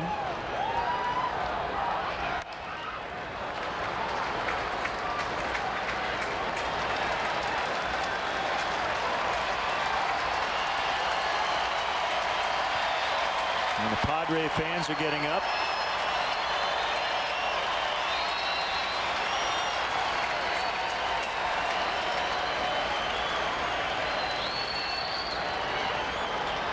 Well, watch the wild pitch pass ball right here. Reed Johnson needs to be on his toes down there at third base. This far ahead in the count, Ledesma possibly could think about wasting a pitch right here. And those are the ones that occasionally get by. Ooh. I was thinking more of a pitch in the dirt. That time Ledesma almost threw a high fastball past his catcher.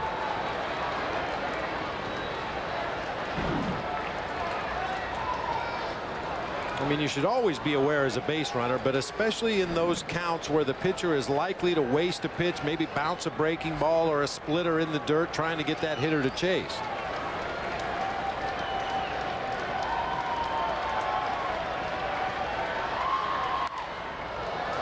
Off the hands that time.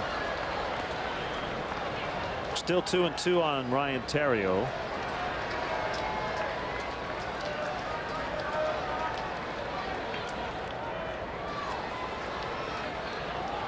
Texas is pounding Cleveland 12-6 in the last of the 8th. Josh Hamilton with another home run. A lot of home runs for the Rangers tonight, including 2 from Milton Bradley. Here it's 3-1 Padres. Cubs threatening 2-2 to Theriot. It's full. Whew. A 3-2 count with the bases loaded. That was close. Maybe just off the plate inside.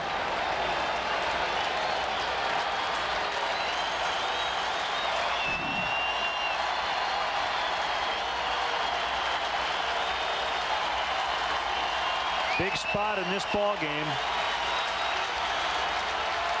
Runners go. 3-2 pitch. We'll do it again.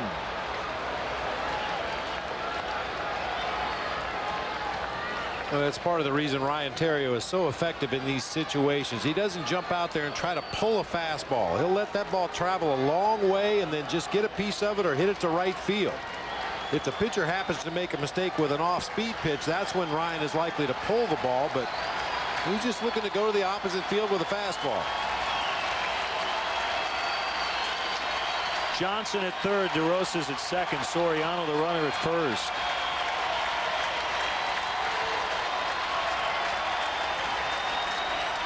And another 3-2. He walked him, and it's now 3-2.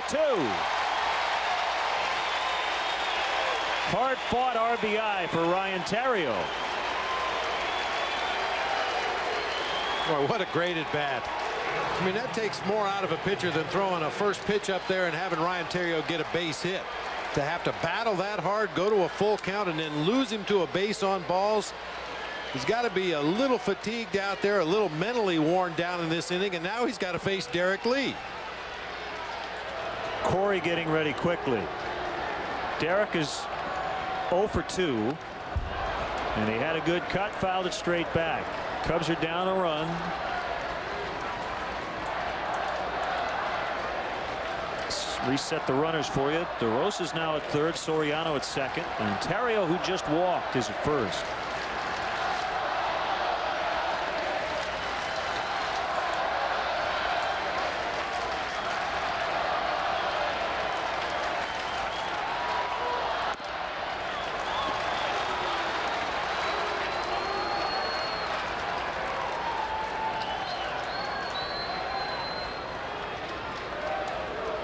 Not a high average, but 8 grand slams for Derek Lee.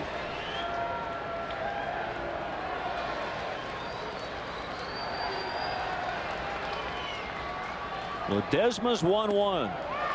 Called strike 1-2. Up the coast in Oakland, Detroit leading the A's 3-0 in the bottom of the 5th. Angels 5, Seattle 3. Up at Safeco, bottom 5. Jose Lopez with his 4th home run for the Mariners. National League Mets 4, Giants 1 in the 5th. 1-2 pitch to Lee. It's 2-2.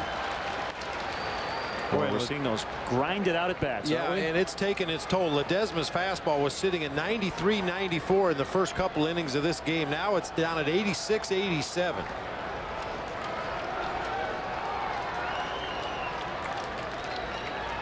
The next pitch he throws will be the 99th of the night. Here it comes. He's run it full again. 3-2.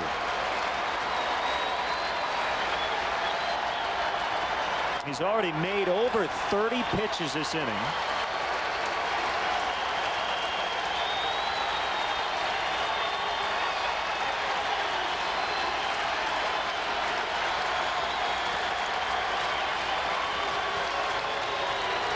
(3-2) the score, 3-2 the count. The pitch. Ground ball in the hole. Diving stop by Green. Nowhere to throw it. We're tied. 3-3. It'll go down as an infield hit for Lee.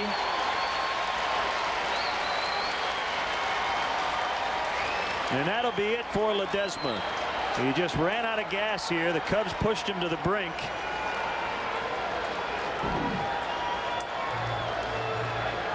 Hard ground ball ticketed for left field. It took a great play by Khalil Green to keep that ball on the infield and limit the damage to 1 run. Nothing to do with it. It's the Heineken call to the pen. We saw Corey warming up, assuming that's the guy coming in. 3-3, bases loaded. We'll be back. At Nissan, we started with a stitch. Then we thought 2 would be even better. We thought the seat should appear at the touch of a button, and the folks in the back should have a moonroof too. We thought you should see traffic in real time and control your music seamlessly with your iPod. Then we thought, why not bring it all to you first? Introducing the future of the crossover. Here, now. The all-new 2009 Nissan Murano. Everybody knows that nothing puts a damper on the right moment like an interruption. The good news is it could wait till later, because for guys like me with ED, there's Cialis. Cialis is the only erectile dysfunction tablet clinically proven to both go to work fast in as little as 30 minutes for some men and work up to 36 hours. No other ED tablet can do both. Work fast or give us the option of having up to 36 hours to get back to what got interrupted. And Cialis works so that I can respond to Sally only when we're ready. Tell your doctor about your medical condition and all medications and ask if you're healthy enough for sexual activity.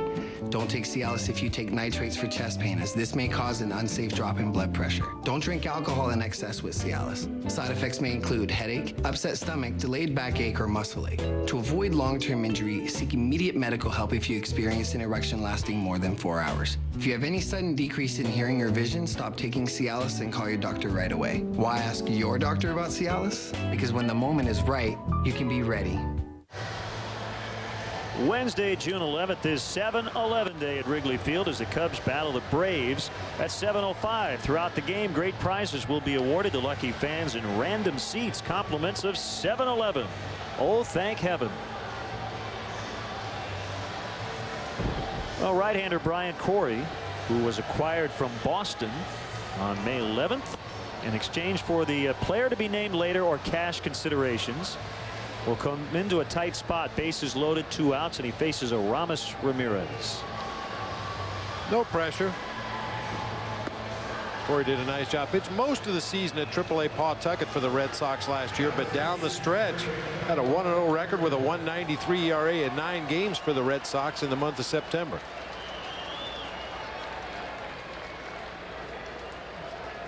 Ramirez is the 8th batter of the inning. Tough night for the starters. Both got off to good starts, but Ledesma walked 5 before he was taken out. Marquis has also walked 5, and he's still in.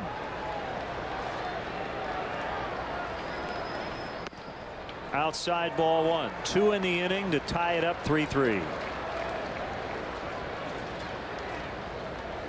Boy, if you haven't enjoyed watching the Cubs over the last 8 days, you don't like baseball. We have had some dandies. 1-1. You sound a little bit like Sparky Anderson there. I remember Sparky Anderson, every year there was one player. If you don't like this guy, you don't like baseball. Some spring training phenom. Chris Pitaro or Torey Lovello. Yeah, there you go. Yeah.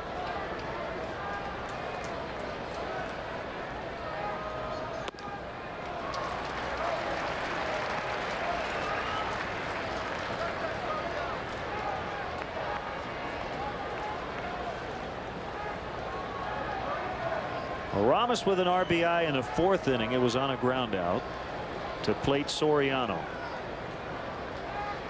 The RBIs in this inning, Theriot with a bases loaded walk, and then Derek Lee with an infield single. It's now 3-1. A really herky-jerky delivery from Brian Corey, pulling that ball out of the strike zone.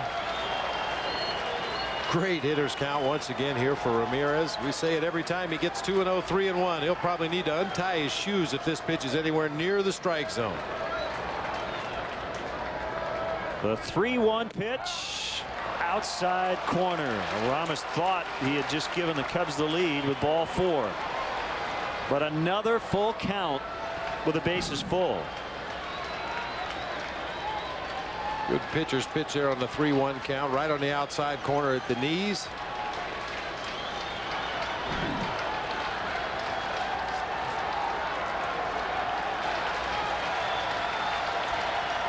Big pitch, runners go, and he struck him out, and Ramos just slammed his bat down after making the 3rd out. They do, however, tie it with 2 runs. It's 3-3.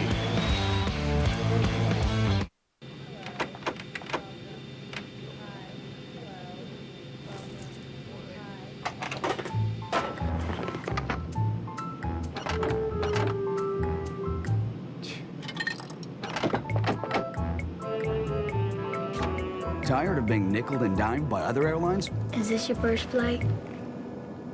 On Southwest Airlines, we don't charge fees for stuff that should be free. Southwest, fees don't fly with us. You are now free to move about the country. I am your idea. Color me. Get me noticed.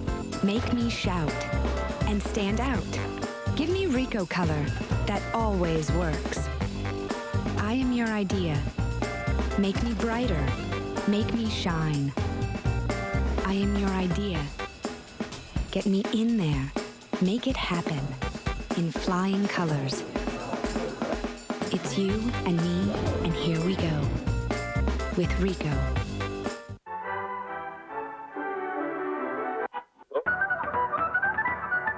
Oh my gosh. That's incredible.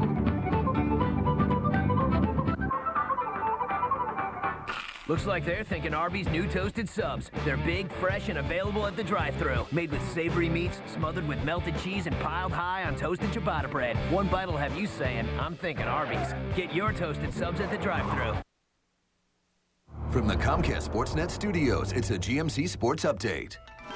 Hi, everyone. Gail Fisher inside our Comcast Sportsnet studios. Dan Plesac and I are standing by for Cubs postgame live. Then join us after that for Sports Night, where we'll have all the highlights and postgame reaction as the White Sox open up a 3-game set against the Royals. Plus, could the Bulls still be searching for their next head coach? We'll have the details tonight on Sports Night after Cubs postgame live. But now let's head back to Petco Park and Len and Bob. Thanks, Gail. Brian Giles just flied out to center field, and on a normal night, Jason Marquis might not be in the ball game. They probably would have pinch hit for him, but you got to get some innings out of the starter. My question to you is, what's a normal night? We haven't had many lately, but this has been a lot of fun, and it's the curse of the close game, and that's why the Cubs bullpen is in the situation it's in. Some reinforcements tonight with Hart out there. The Cubs have a 13-man staff, but Lou has had to use Marmol and Wood and Howery a lot lately. And he's thinking big picture, which you have to do. And how about that shutdown inning you were talking about earlier? Get the Cubs offense right back to the plate. 2 strikes on Gonzalez. Yeah, what is a normal night? Yeah, it's hard to figure it out anymore. I'll tell you one thing that would really go a long way towards settling things down in that Cubs bullpen is if one or more of the starters the next time through the rotation could go 9 innings. throw a complete game, keep your pitch count down, make whatever runs the offense give you stand up, and give that bullpen a complete night off. I mean, there have only been 12 complete games all year in the National League. No team has more than 2. Ryan Dempster has come the closest, going into the 9th inning in one of his starts. Well, he has been terrific. He's 7-2. The ace is 8-1. Carlos Zambrano. It's not bad. 15-3 combined.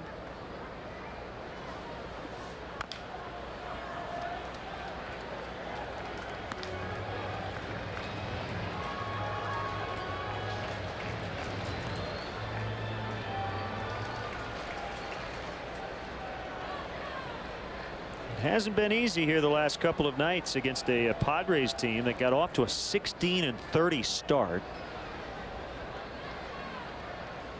They have won 5 of their last 8. But recently the general manager Kevin Towers commented to reporters that he didn't plan on watching what he had seen in the first 2 months for the next 4. Also said he was surprised to learn the team morale was up. That ball is killed, but it's foul. Yeah, he said team morale should be anything but good on a team struggling that badly. If morale is good, he reasoned, that means expectations of improving don't exist. Well, the nautical equivalent of that is a shot across the bow. Just in case you think I'm happy with the way things are going, I'm going to express what I think. And you take it for what it's worth, but he's not happy about the way things are going. The top 2 starters are on the DL, Jake Peavy and Chris Young. Sean Estes recently went on the disabled list as well. But this is a team that was hoping to compete again for a playoff spot. They got oh so close last year. Another ball hit hard the other way, foul. The Cub fan couldn't put it away. He's saying, "You gonna help me out here?" Saying, "I got my hands on it." Nope. Heartbreak.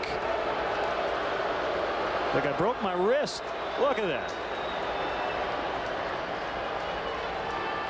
All right. Cub fans taking care of one another. We gave it to the kid. Don't look at the ball. Look at my wrist. Look what I did for you. Base hit to right.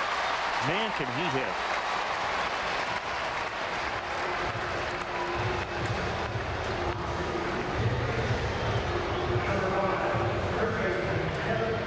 Kid's more interested in the ice cream. So am I.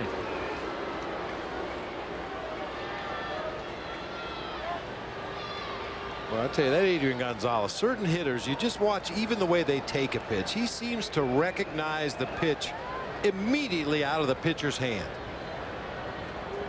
Some guys have that knack for picking up the rotation a little bit quicker than an average hitter, and Gonzalez appears to be one of those guys. You rarely see him take a bad swing at an off-speed pitch.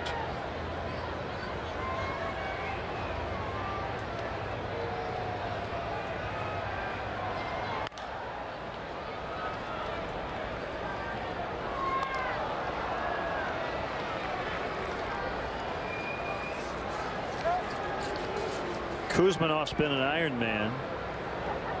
Coming in 534 2/3 innings in the field.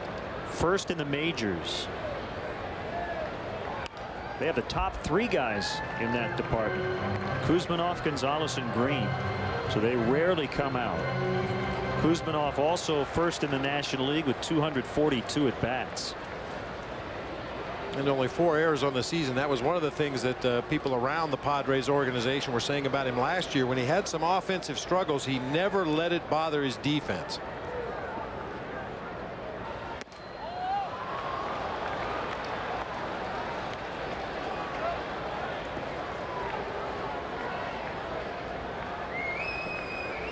Other than just not throwing enough strikes, is there anything else you see from Jason tonight No.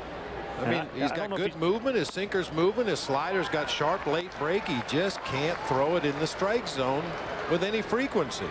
And the other question is he missing or is he trying to nibble? Well, I think only Jason Marquis can answer that question. The 3-2 to Kuzminov got in on him, and he'll pop out to Cedeno. Because if ever there was a ballpark when you want to be aggressive and throw the ball over the plate, it's here at Petco Park.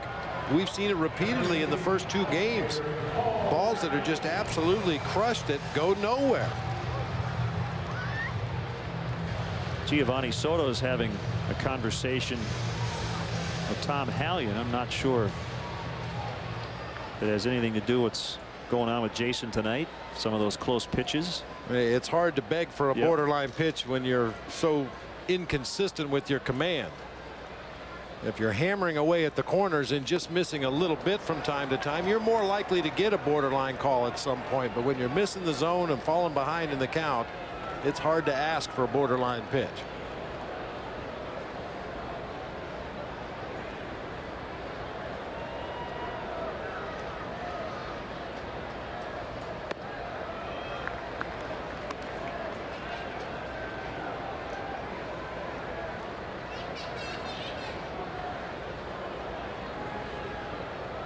Hasn't been able to put away hitters. You see the 5 walks, but only 1 strikeout.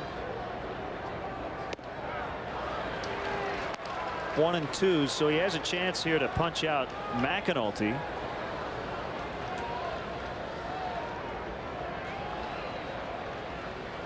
The Menards big lumber stat. The Padres have struck out more than any team in baseball, 474 times. Blooped over Ramirez, and it's foul, barely foul. And sometimes a high strikeout team will be a big homer team. That's not the case with the Padres. They're 12th in the National League with 49 home runs. Not getting on base a whole lot. It looked like that ball was going to drop fair, and at the last instant there, it kind of slid off into foul territory. That's one of those things that you look back at the end of a day, hopefully if you win a ball game, and say we caught a couple of breaks. Swing and a miss. There's that strikeout for Marquis, his 2nd on the night. We're through 5. It's been a grind tonight, hasn't it? 3-3. Dr. Smith is a little more expensive, but he's board certified. Or there's Dr. Christoph. He isn't certified, but he's a fantastic golfer. So what'll it be? The choice is clear. When it's time to get your heating or air conditioning unit serviced, don't trust any old fly-by-night. Your family deserves the best. Call 4 Seasons Heating and Air Conditioning at 866-4Seasons. For all the right reasons, 4 Seasons.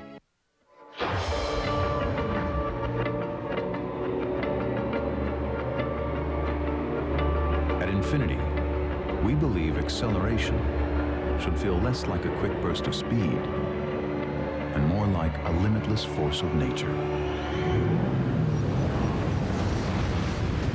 The 306 horsepower G from Infinity. Lease an Infinity G sedan for $349 a month for 24 months.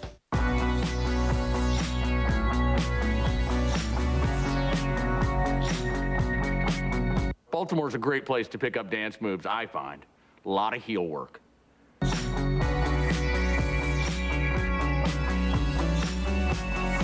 Jazz hands, anything with jazz hands. I do the hustle just like you. Geico probably thinks this is easy too.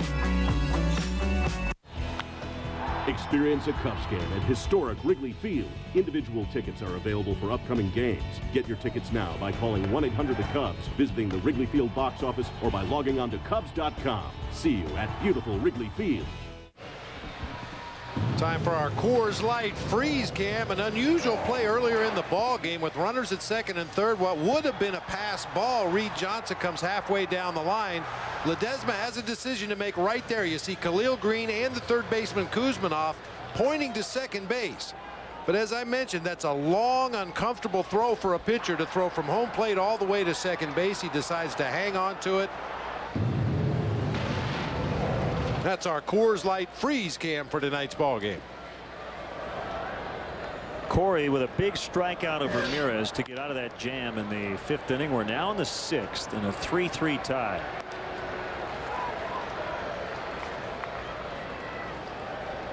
Soto flied to right his first time, then deep to the warning track in center in the 4th.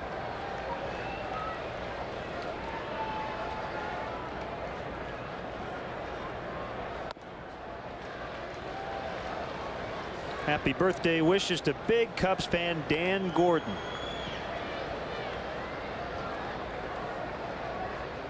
Also, Ted would like to wish happy birthday to his wife Marnie Rafferty from Hoffman Estates. Marnie became a lifelong Cubs fan thanks to her father Bernie Pavitsky, who was a soda vendor at Wrigley Field back in the mid-60s.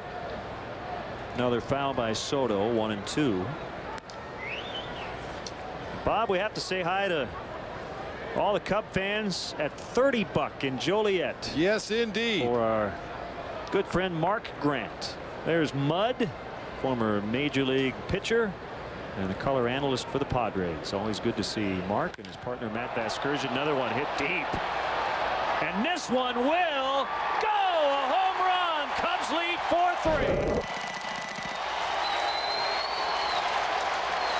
We saw the reaction earlier when Soto did not hit it out. He thought he did. No doubt this time. That's his 10th on the year.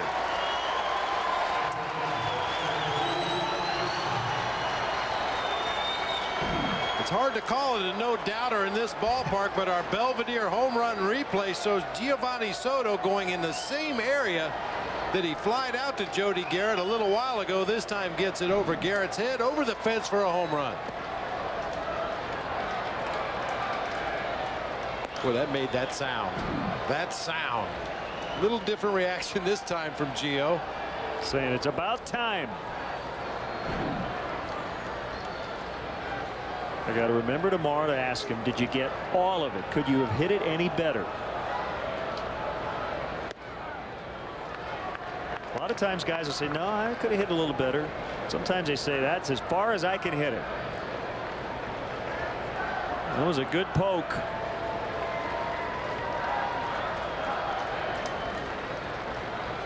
'64th homer for the Cubs, and they have another lead. 99 hopper past Green, base hit, Reed Johnson.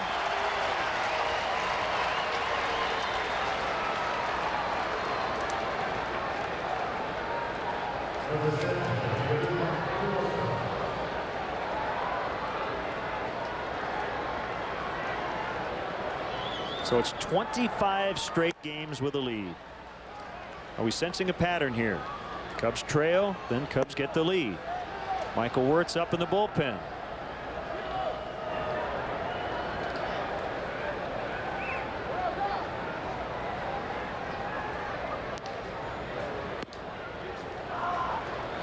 You know, watching Brian Corey, especially with his follow through out there on the mound, very reminiscent of Jake Peavy. The way he jumps off that rubber, almost jumps toward the hitter as he releases the ball.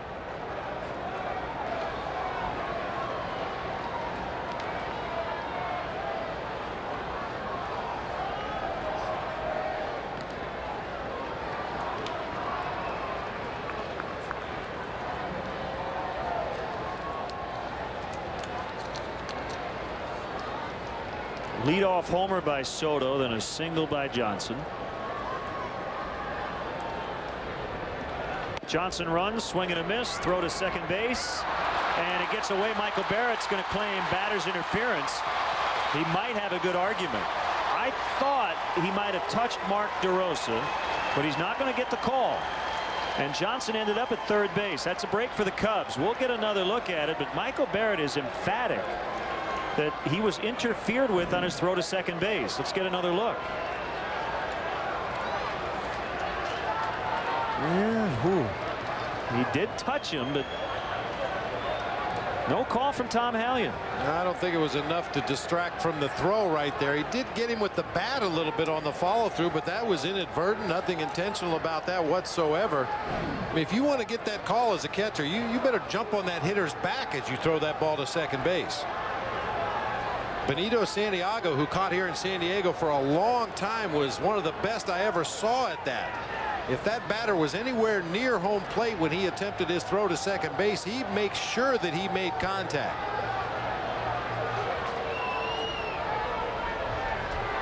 Now they might be asking, why don't you appeal? And I thought Tom Hallion saying that's my call. Michael will be charged with an error, a stolen base for Johnson, and he ended up at third. That's a big play. You know, there may have been some incidental contact right there, but really what jammed up that play for the Padres was the fact that Michael Barrett was so deliberate in making his throw to second base. A lot of time on a broken hit and run, that runner at first base doesn't get a great jump. You're depending on the hitter to protect you, so the runner doesn't get as big a jump as he normally would if he was straight stealing the base. And I think Michael just tried to be a little too deliberate with that throw. High and deep off the bat of DeRosa. Garrett's back at the warning track. He's going to leap. It's off, I believe, the top of the wall. No, they're calling it a home run. That is a home run for DeRosa. Marvin Hudson, the third base umpire out in left center, called it a home run. And the Cubs lead now 6-3. So it got out, and then it came back into the field of play. And for DeRosa, that's his 6th home run. 2 homers in the inning. Boy, and apparently DeRosa saw something that I didn't see from up here in the press box. I thought that ball hit Jody Garrett's glove right at the top of the fence. We'll get another look here. Yeah, it hit. I don't know what it hit. There's some padding above the wall.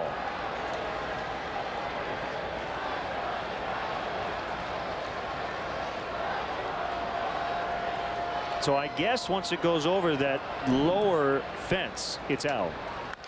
It's a little confusing. That's bounced over the pitcher. Green will throw and get Ronnie by a half step.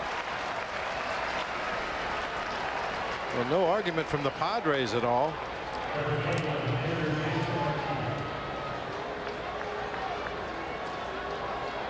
Normally you would expect a yellow line in that area.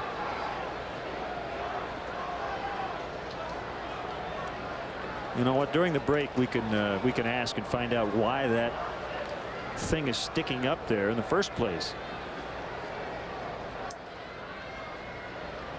Jason Marquis hits it hard, squeaks under the glove of Iguchi. It's a base hit.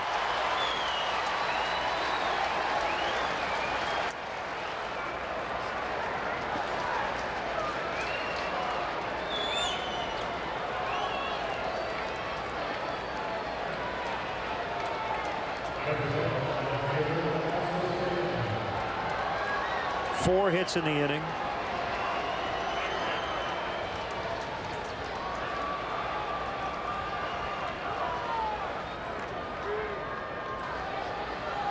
The Cubs hang on tonight. It'll be their first road series win since the first road series of the year when they swept the Pirates.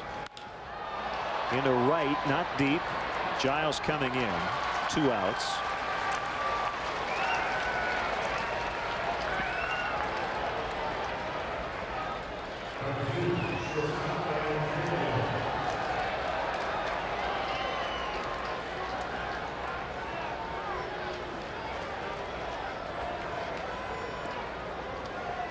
The only thing I'm wondering, Bob, with that area that we just saw in the bullpen, it might be that they consider that part of the batter's eye, and because there are people moving around in the bullpen, they might have put that extra thing sticking up there just to help out the hitter. I think you're probably right. It's still hard to figure. As you said, normally there's a very distinct yellow line above which everything is a home run, and if it hits the yellow line or below it and stays in play, obviously the ball's in play at that point. But you see the yellow line. I believe that's down the right field line in that Petco porch. Yeah, that's the only yellow line in the park that's a horizontal line. Everything else vertical down both foul lines. I don't know. Maybe they like to make a wardrobe change out there or something. What do they call those things? Set in the corner of the room. I don't know what you're talking about. I don't know what they're called either. Maybe the bullpen catchers are just shy. They need their privacy.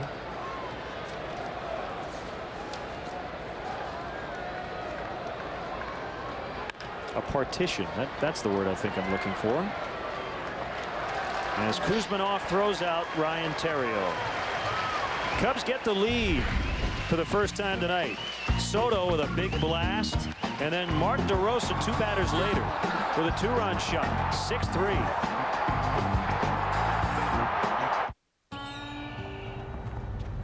Need a lift? Yeah. Hop in. Chevy Silverado offers 315 horsepower and the best V8 fuel economy of any full-size pickup. Better than Toyota, better than Ford. You too. Get in.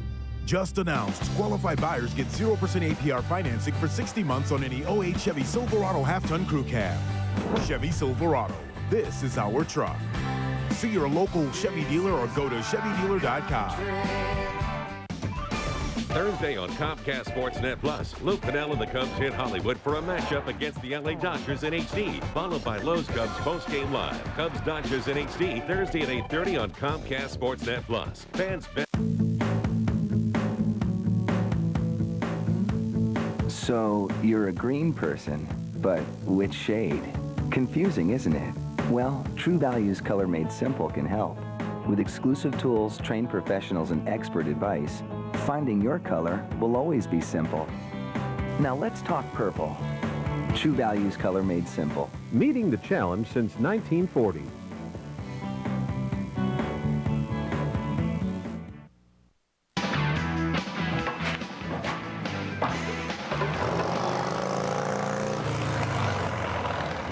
'77 Harley-Davidson Lowrider /cut exhaust.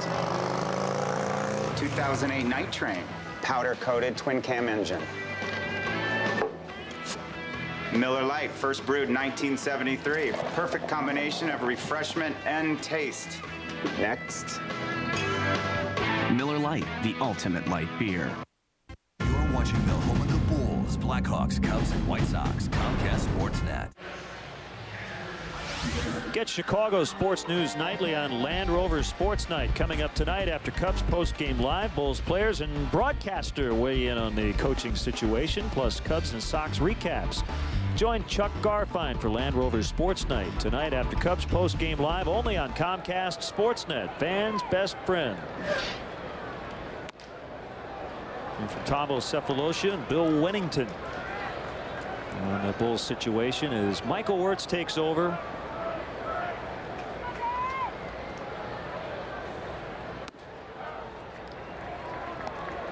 One and one. 6-3. The Cubs have the lead.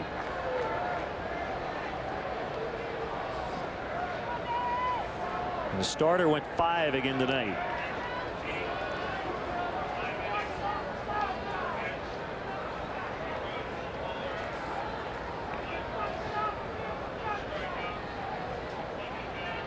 The pitch to left. Soriano now back on it. Little leap in the catch right up near the wall.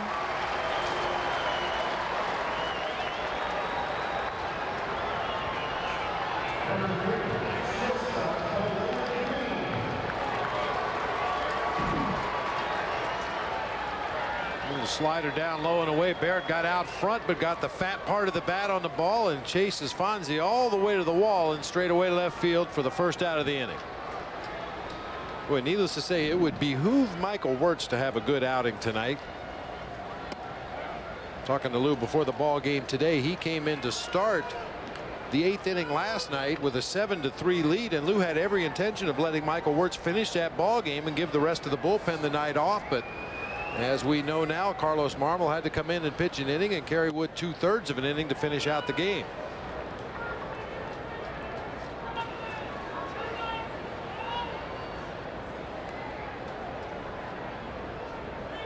Carlos Guevara, who made his major league debut last night, is up for the Padres again tonight.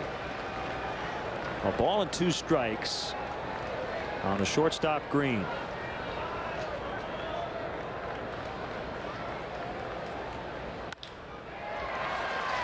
It's a base hit to center.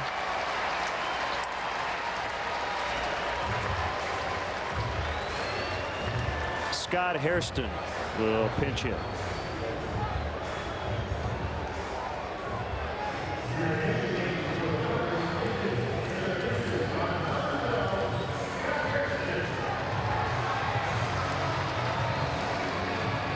During this winning streak, which is right now at 8, the Cubs have won all these games by a grand total of 14 runs. That's how close they've been.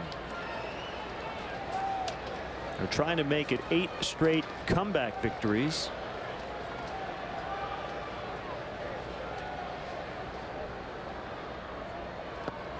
Low and outside.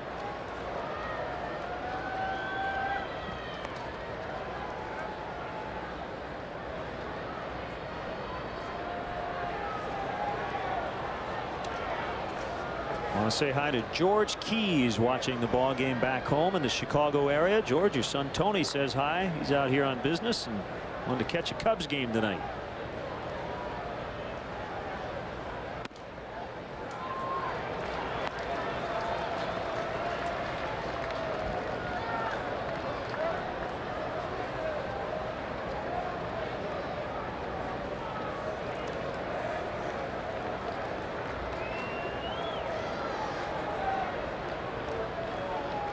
The 2-0 offering popped up and no play for Soto.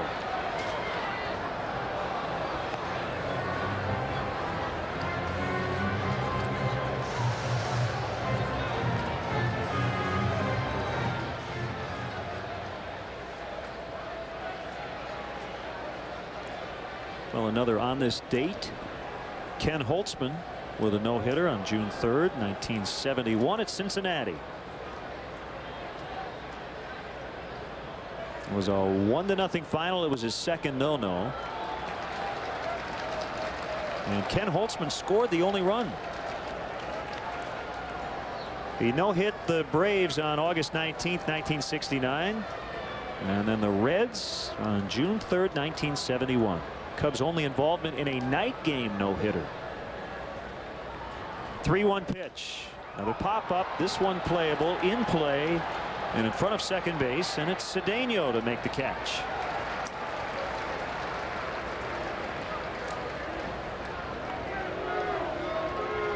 And on this date in 2003, I'm sure Cub fans will remember the infamous Sammy Sosa cork bat incident. He was suspended 8 games. On appeal, it was reduced to 7 games. I think that's best forgotten. 5 years ago today. See, Lou told Michael, nice job. And he's going to go with a left-hander, Scott Air, against Jody Garrett, who has reached all 3 times. Heineken called to the pen. We'll be back. Arby's $5 Roundup. Choose from your Arby's favorites like 2 super roast beefs, or 3 beef and cheddars, or 4 regular roast beefs for only $5. It's a fantastic deal that'll have you saying, I'm thinking Arby's. Get on the fast track to your dreams with AT&T Advanced TV, which offers a wide selection of programming and more HD channels than cable. Plus, get $50 cash back with qualifying AT&T Advanced TV plans, DVR included. TV could be a channel to where you want to be.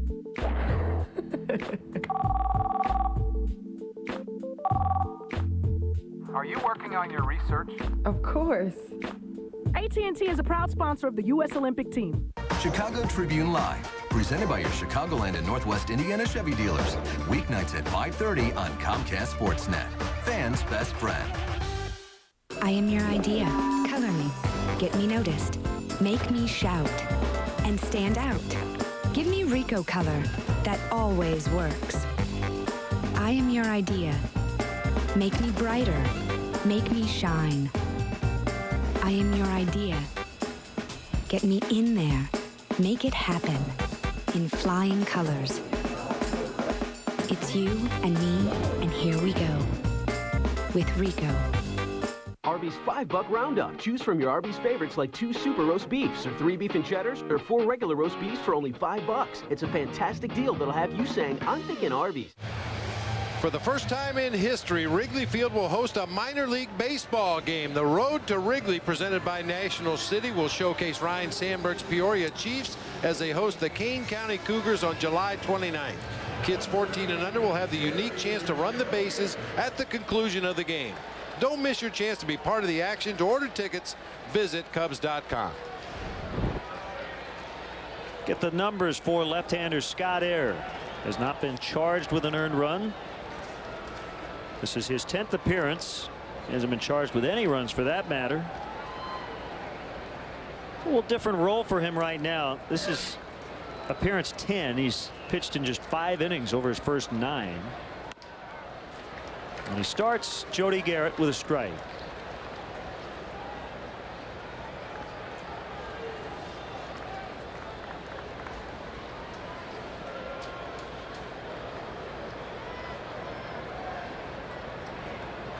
Khalil Green with a short lead at first base. Swung on and missed. Good slider.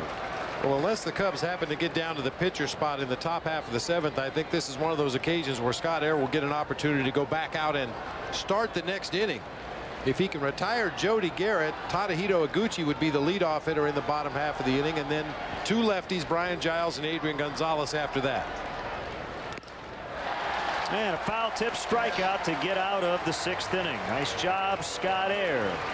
We'll go to the 7th. Cubs 6, Padres 3. This year, when the sun goes down, the night heats up.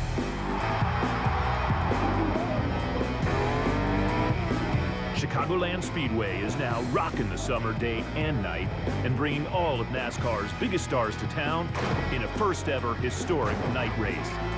For ticket information, call 888-629-RACE or visit chicagolandspeedway.com.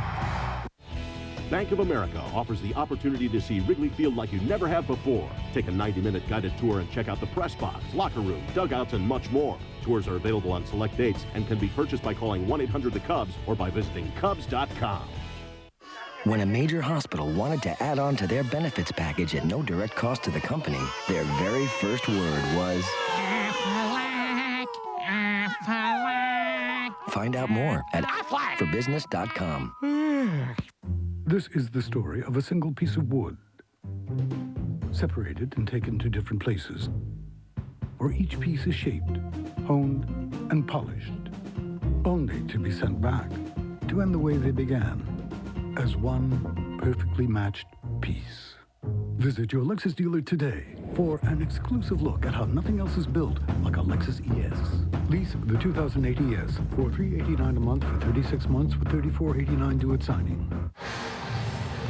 Thursday night, the road trip continues for Alfonso Soriano and the Cubs as they head to L.A. to take on the Dodgers in high definition. Coverage begins with Lexus Cubs pregame live. Don't miss the Cubs and the Dodgers Thursday night at 8:30 right here on Comcast Sportsnet. Fans' best friend.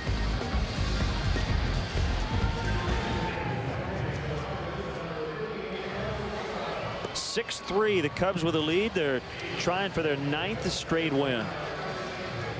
Pitching matchup Thursday night, a good one. Ryan Dempster and Chad Billingsley. Carlos Guevara made his major league debut last night, and he looked pretty impressive. Yeah, he has a real good straight changeup. Fastball, slider, straight change, and the changeup was the pitch he used to strike out Derek Lee as well as Kosuke Fukudome. And he'll face Lee, Ramirez, and Soto. It's a final in D.C. as the Cardinals won 6-1. So the Cubs can't add to their lead tonight, but they can maintain a 3.5 game advantage. Kyle Loesch over Oliver Perez. Yadier Molina with his 3rd homer. 6-1 the final.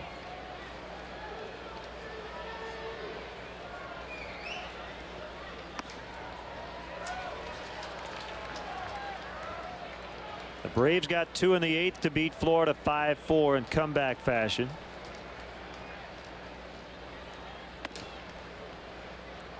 Chipper Jones with his 399th career home run in that ball game. That was a 3-run shot. 2-run double in the 8th by Greg Norton was the big one. Towering fly ball deep to left. McAnulty back at the warning track, and he has room.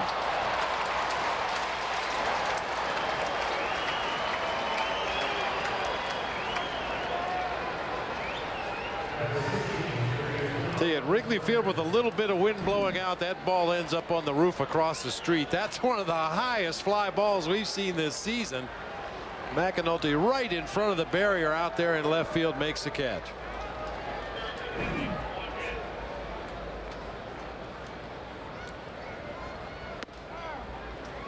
Outside edge, strike 1 on Ramirez.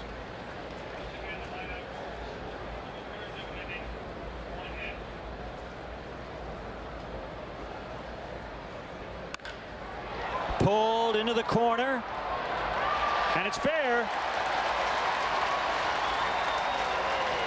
That's a double for Ramos. 3rd hit of the series, 1st tonight.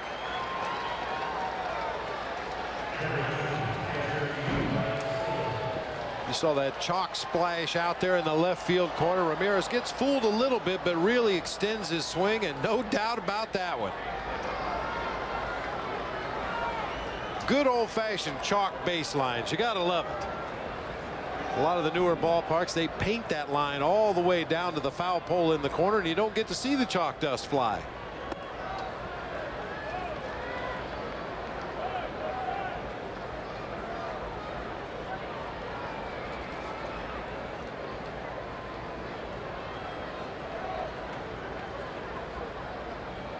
Well, 1-0 to Soto. He's had some good swings tonight. Gave the Cubs the lead with a leadoff homer in the 6th. He at bat before he almost took it out. And hit a ball crisply to right field, his first at bat in this game, chasing Giles back near the warning track in right.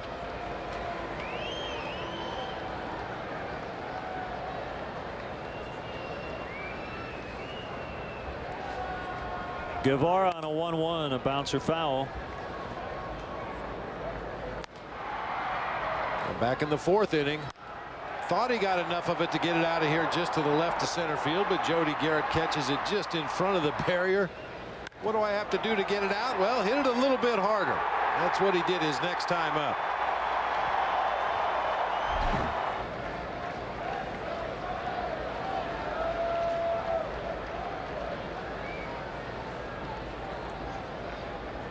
A 1-2 pitch.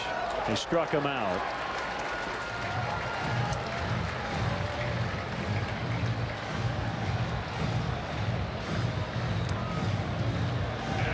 And here's Reed Johnson. We're getting emails from all over the place after we rekindled the conversation about what we may do if the Cubs win 10 in a row. And Mark either Majewski or Majeski from Lincoln Park sent us an email, and I have no idea what he sent, but I was told to mention it. I'm a little afraid of what we might see. If the Cubs win 10 games in a row, you will shave your mustache, and I guess I have to grow some sort of facial hair. And this apparently is what we'll see. Oh, wow. Very suave.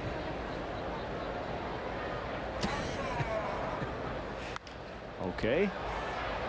That's caught by Adrian Gonzalez to end the inning. Stretch time from San Diego. 6-3 Cubs. Yikes. Relax today with a new glider from Menards. This 2-person glider with hardwood seat and back with 2 small side trays is only $79.99. Cook out big savings with a new grill from Menards. This Grill Pro 45,000 BTU gas grill features a large cooking area, porcelain-coated cast iron cooking grates, and stainless steel burners, only $147. And check out our great selection of grills and accessories. Plus, there are 0 payments and no interest till 2009 with your Menards Big Card. Save big money at Menards. Here's an all-around great deal from Firestone. Buy 4 of these, get $50 toward any of these.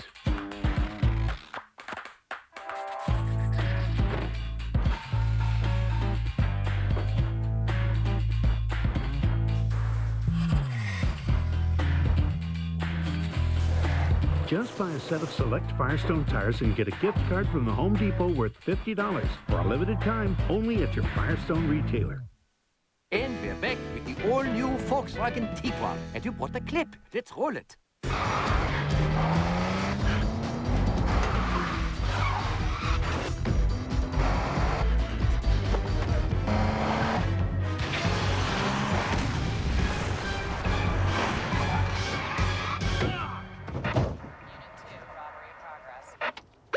Compact and power-packed. To the rescue. Bravo. Every morning, catch up on everything happening in Chicago sports with McDonald's Sports Rise. It's the perfect way to start your sports day. McDonald's Sports Rise, every morning only on Comcast Sportsnet, fans' best friend.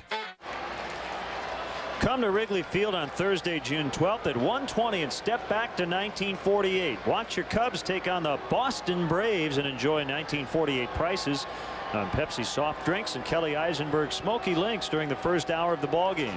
Don't miss this historic day presented by Pepsi. Tickets are available on Cubs.com by calling 1-800-THE-CUBS or at the Wrigley Field box office. Tadahito Iguchi was late on a fastball from Scott Air. We're in the last of the 7th.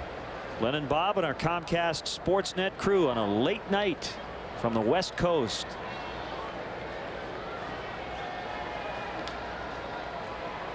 The 0-1 pop foul, 0-2.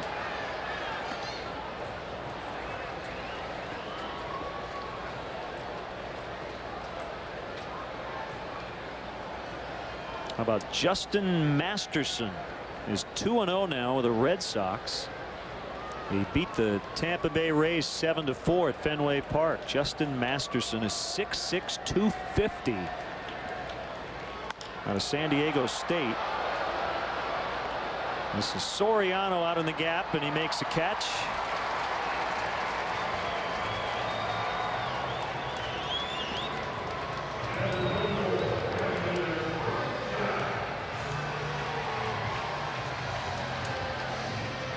So Boston now within a half game of Tampa Bay in the American League East. Bob Howery up in the Cubs bullpen.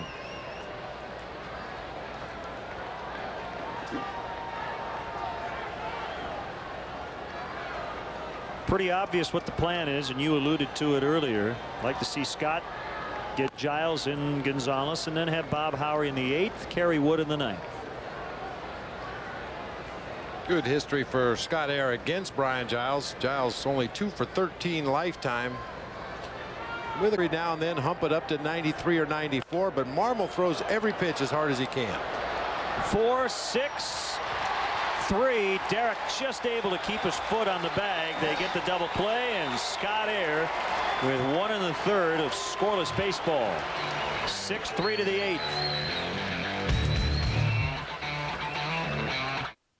Your flight attendants will be coming through the cabin shortly, offering snacks for sale for $5. Also available, in-flight magazines for $3. If you'd like to rent a pillow or blanket, that'll be $2. You need to use the restroom? That fee's $4. If you need anything else, feel free to push that call button for a minimum fee of $1. How far are they gonna go? On Southwest Airlines, we don't charge fees for stuff that should be free. Southwest, fees don't fly with us. You are now free to move about the country. There are forces at work beyond our understanding. On Friday, June 13th. That's all over the country, a coordinated event. Claire? The director of The Sixth Sense and Signs. If we stay here, we are gonna die. I'm scared. Brings you his first R-rated film. Oh my God. The Happening, rated R. The David Bruce Auto Center sells more new and used cars than anyone in the area. Hello, I'm Bruce Dickstein, and here are some reasons why. A new 08 Pontiac G6 20th anniversary priced for only $14,988, and a new 08 Pontiac Grand Prix for only $18,775. Remember, no one in the area sells more or gives you more for your trade. And if credit has been a problem, see David Bruce for a second chance. Time for the Sharp Aquas detail. The first ball that Soto hit the deep center stayed in the yard. The pitch was up a little bit. It's where you'd like it, right? Belt high. Then he went down to get the home run ball that he hit. That's the sharp Aquist detail. Go ahead home run in the 6th. Mark DeRosa, who's leading off here in the 8th. A little later in that inning, hit a 2-run blast that hit the partition, which is behind the fence out in left center, and was called a home run. And we checked between innings, and that partition you see right there is behind the fence. So if the ball did hit that, umpires correctly ruled it was a home run. I ran out there between innings and did some investigative reporting. Well, you're in great shape too, because you weren't winded at all when you came back. No. And to your advantage.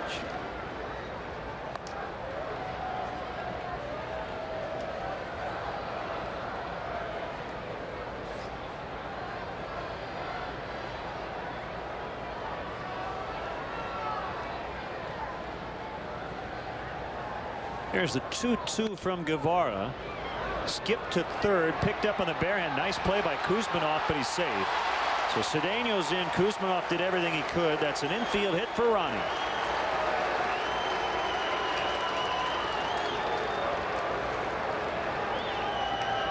Good hustle by Ronnie Cedeno, getting down that line. A lot of times when a hitter gets fooled on a pitch and takes that off balance swing, he's kind of leaning out of the batter's box as he makes contact.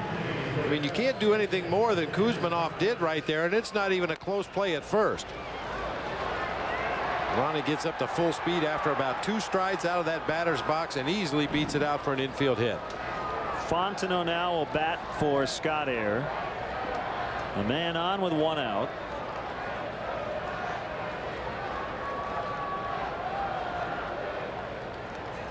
Pitch gets past Michael Barrett. He won't throw to second, and Cedeno moves up. It's a wild pitch charged to Guevara.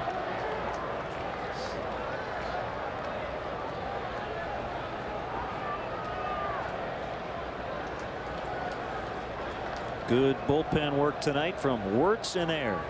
Solid outing by Scott Air tonight. Extended a little further than he has been in any of his other outings this season.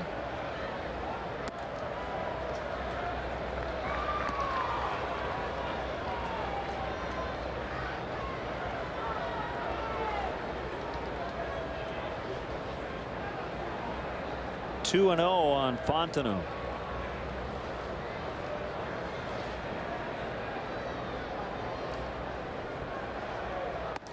Make it 3 balls and no strikes. Soriano next. In that Arizona-Milwaukee game tonight, Randy Johnson passed Roger Clemens for sole possession of second on the all-time strikeout list, 4,680 for the big unit. The Rocket with 4,672. Randy Johnson's not going to catch Nolan Ryan. 5,714.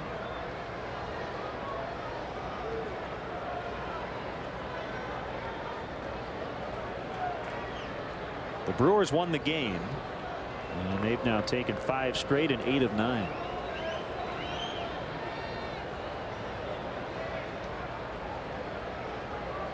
Bill Hall is being platooned. He doesn't like platooning, and sounds like he'd rather go elsewhere if he remains in that situation as Fontenot draws the walk. 2 on for Soriano. He also added today that he does not want to be a distraction. So he's trying to do what's best for the team, but also do what's best for him. That's not always possible. Well, and Russell Brandon has given them some pop in the lineup. Big time power from the left side of the plate, and has actually played a better third base than I think anybody anticipated.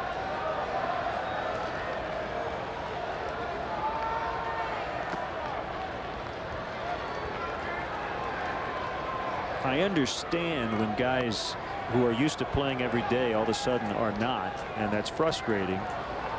But when you or your agent says publicly, we'd like to go elsewhere, the problem is it puts the general manager of the team in a very tough spot, because everybody around baseball now knows that you're at a disadvantage. Well, and the reality of the situation is the Brewers want Bill Hall to hit enough and play well enough to be the everyday third baseman. They've given him every possible opportunity to do that. He just hasn't taken full advantage of the opportunity.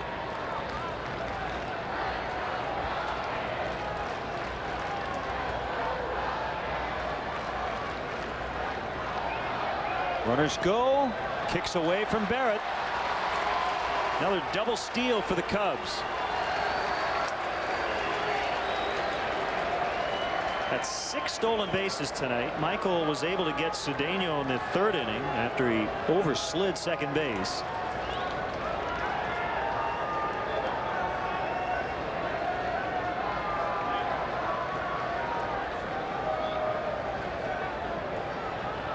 And the infield now has to come in. 2-1 on Alfonso. The kick and the pitch. Way out in front. Pulled the string on a nice changeup. Poor location, but good change of speeds right there by Guevara. We talked about that straight changeup that he featured in the ball game last night.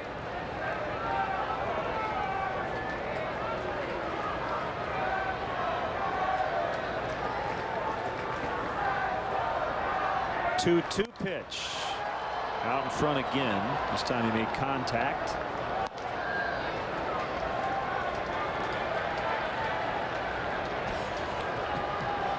She was looking for somebody to high-five her, and she finally found somebody. Take a bow.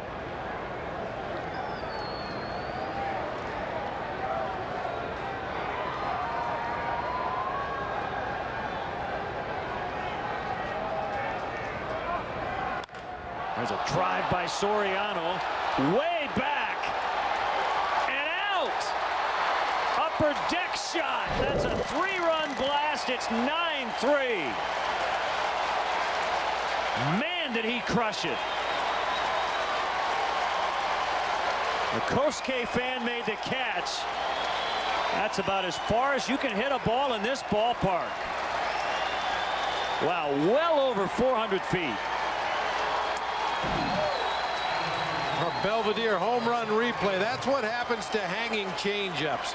I'm kind of shocked the Padres went with that same pitch 3 in a row. He pulled the one foul way down the third baseline that time.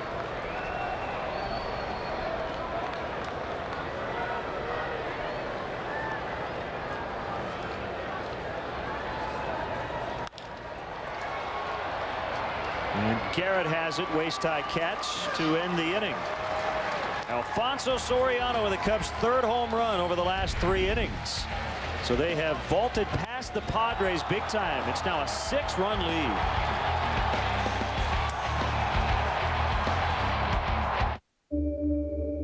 Countless trips to school functions, doctor's appointments, dance recitals, birthday parties. You know, if you're going to be a chauffeur, might as well drive a Cadillac.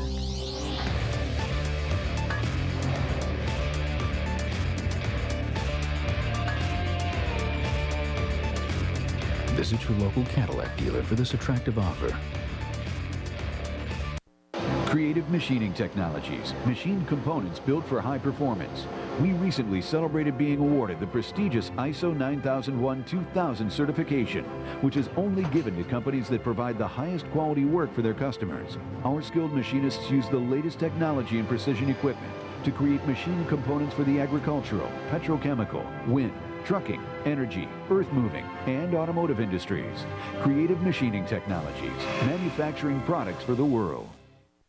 Part of the Quad City Steamwinners all season long in 2008. Hard hits, touchdown catches, exciting action, and a great family atmosphere. All games start at 7 p.m. and tickets are as low as $10 for adults and $5 for children. Kids can join the free Mini Wheelers Kids Club and enjoy hot dogs, popcorn, and soda, all for just $1, courtesy of Doctors Matt and Chris Cannon and Anchor Lumber. The Steamwheelers face the Mahoning Valley Thunder at 7 p.m. on June 6th. It's Kinetic Fitness Night, and the first 1,000 fans receive a free Steamwheelers t-shirt courtesy of Kinetic Fitness. You're watching the home of the Bulls, Blackhawks, Cubs, and White Sox, Comcast Sportsnet. From the Comcast Sportsnet studios, it's a Cadillac Sports Update. Gail Fisher inside our Comcast Sportsnet studios. Dan Plesac and I are standing by for Cubs postgame live. Then join us after that for Sports Night, where we'll have highlights and postgame reaction to the White Sox and Royals game 1 of their 3-game set. Plus, we'll have the latest on the Bulls' search for a new head coach. That's all tonight on Sports Night after Cubs postgame live. But now, time to head back to Petco Park and join Len and Bob. Thank you, Gail. Seems like we've seen the same game for a while now. The biggest difference is the Cubs lead by 6. And that's good news for this team, because instead of having to go with Howery and Hart and Wood, you may be able to go with Kevin Hart over the final 2 innings. And he was stretched out as a starter, so the pitch count's not a concern here late. That's what I was about to say. He's been starting down at Iowa, so 2 innings here at the end of the ball game should be no stretch whatsoever for Kevin Hart if he's able to throw strikes, get ahead of these Padres hitters, and wrap this thing up quickly. He'll face Kuzminoff, McAnulty, and Barrett. 9-3 Cubs. Hart was recalled prior to the game tonight from AAA Iowa. Michael Hoffpower was optioned back to AAA.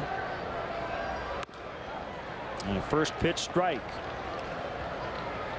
Kevin went 2-1 with a .506 and 10 relief appearances as he made the opening day roster.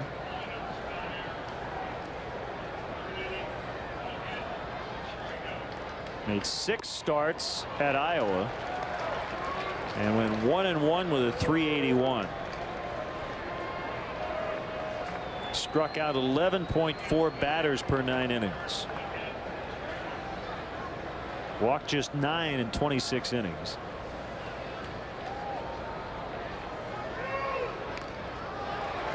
You know, Len, I pointed out this number repeatedly over the last couple of weeks, but the 7th inning is the biggest single inning for the Cubs offensively. They've scored 46 runs in the 7th inning of their ball games.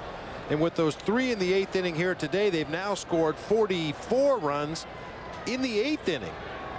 I think that's really a byproduct of the lineup. There is no break. We talk a lot about high stress innings. Every inning for an opposing pitcher is high stress against the Cubs. There's just not an easy inning where you say, okay, I'll be able to breeze through this one in 10 or 12 pitches, and then I'll go back to work in the next inning. There is no such inning against this Cubs offense right now.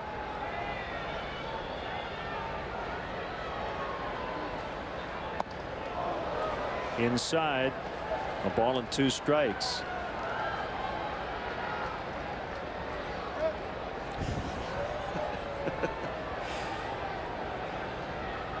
Zambrano having a little fun in the dugout. The Cubs leading big tonight.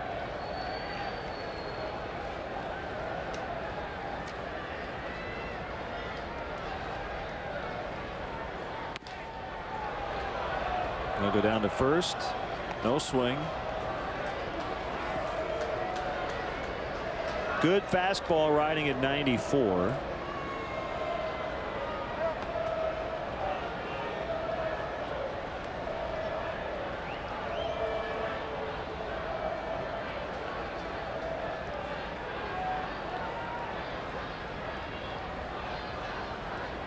Two-2 slider. Full count. You don't want to mess around too much if you're Kevin Hart. His bread and butter pitch is that cut fastball. Started over the middle of the plate, let it slide out toward the outside corner. No freebies at this point. Make the Padres hit their way on base.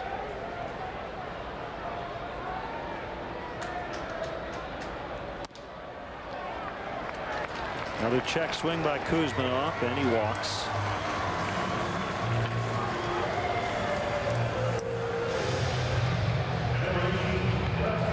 Brings up McAnulty, who has walked and scored 0 for 2 officially. Steve Kerr, former Chicago Bull.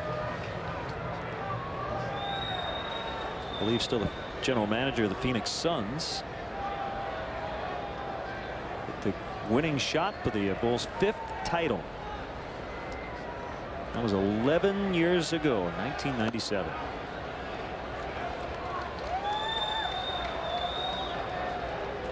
Steve Kerr was a terrific broadcaster too.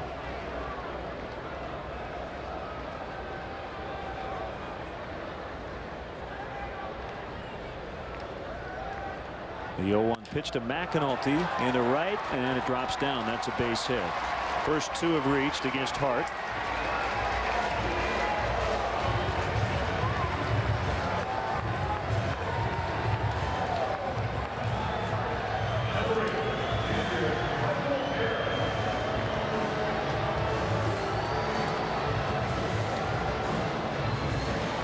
Here's Barrett.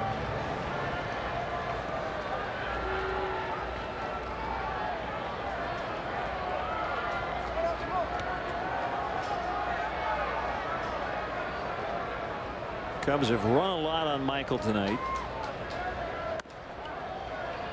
Breaking ball strike. Well, in his defense, I pointed it out several times already in the first two games of this series. Slowing down base runners is not a high priority for the San Diego Padres pitching staff.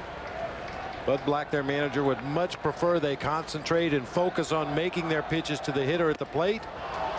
And at times it's turned into a track meet, especially when Chris Young was on the mound before he was on the disabled list. Greg Maddux, we know, is very susceptible to the stolen base. Will Ledesma tonight, big slow leg kick. Makes it tough on that catcher. Yeah, opponents have now stolen 72 bases against the Padres this year. That's hit well. But Soriano will catch it on the warning track. And the runner's holding up.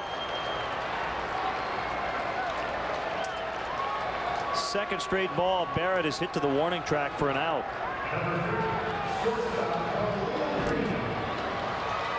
Well, in San Diego, this is called hitting a Nevin. Phil Nevin, longtime Padre. Ryan Klesko used to complain about the home run balls that died on the warning track here at Petco Park, and Michael Barrett has hit several balls in that direction already in this series and nothing to show for it.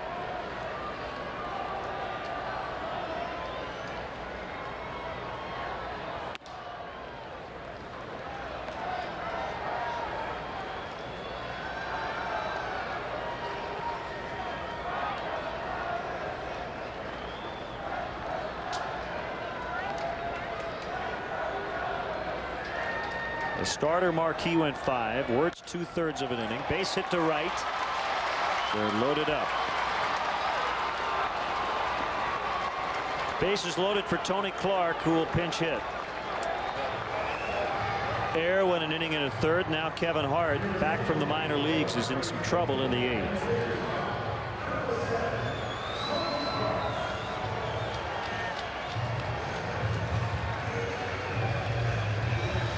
Tony Clark saw 3 pitches last night, if my memory serves me correctly, and he swung and missed at all 3 against Kerry Wood.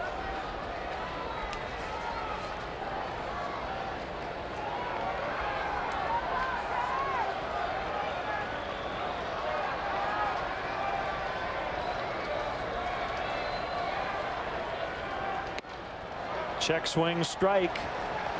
Well, this is a side Bud Black prefers to have Tony Clark hit. He's been used as a pinch hitter 31 times this year. 27 of those at bats coming as a left-hander. He hits about 100 points higher from the left side of the plate.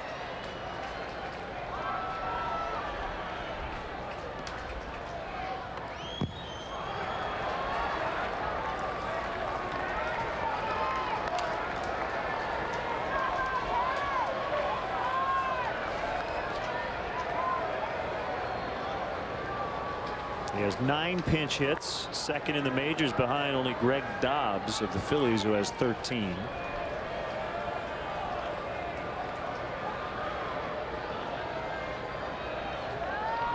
#14th all-time among switch hitters with 244 career home runs.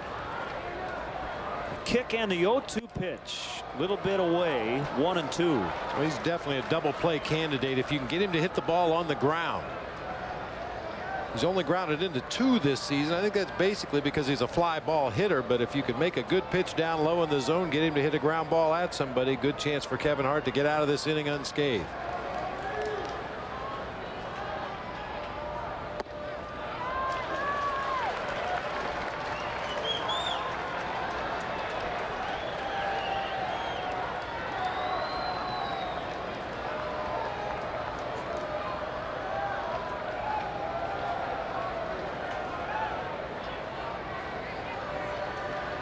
3 on with 1 out. 9-3 Cubs in the 8th. The next one. Full count. Can't walk him here. You're up 6. Got to challenge him.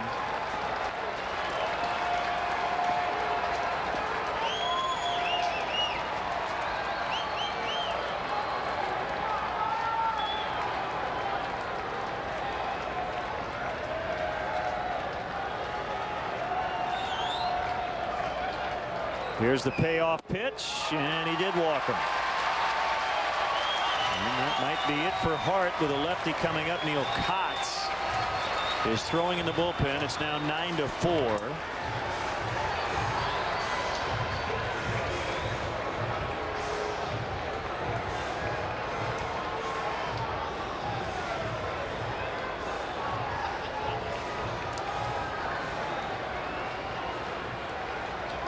So Hart with 2 walks gave up 2 hits.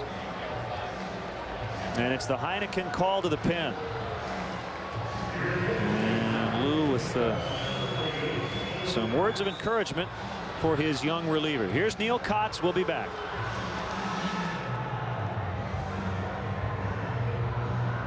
Everybody knows that nothing puts a damper on the right moment like an interruption. The good news is it could wait till later, because for guys like me with ED, there's Cialis. Cialis is the only erectile dysfunction tablet clinically proven to both go to work fast in as little as 30 minutes for some men and work up to 36 hours. No other ED tablet can do both. Work fast or give us the option of having up to 36 hours to get back to what got interrupted. And Cialis works so that I can respond to Sally only when we're ready. Tell your doctor about your medical condition and all medications and ask if you're healthy enough for sexual activity.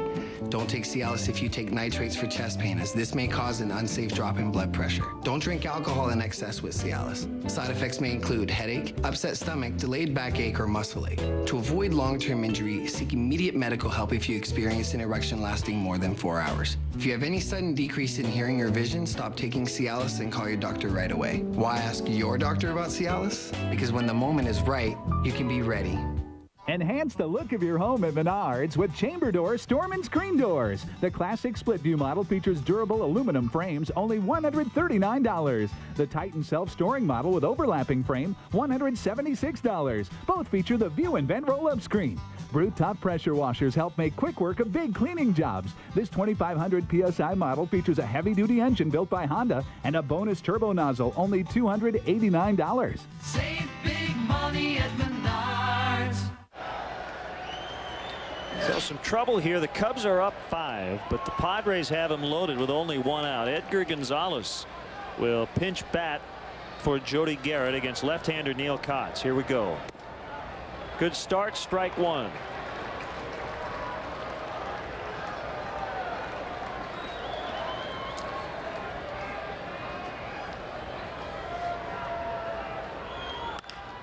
Base hit, rolled in the left. And they'll go station to station. Now 9-5, and the tying run's going to come up. Pinch hit single for Edgar Gonzalez to knock in a run.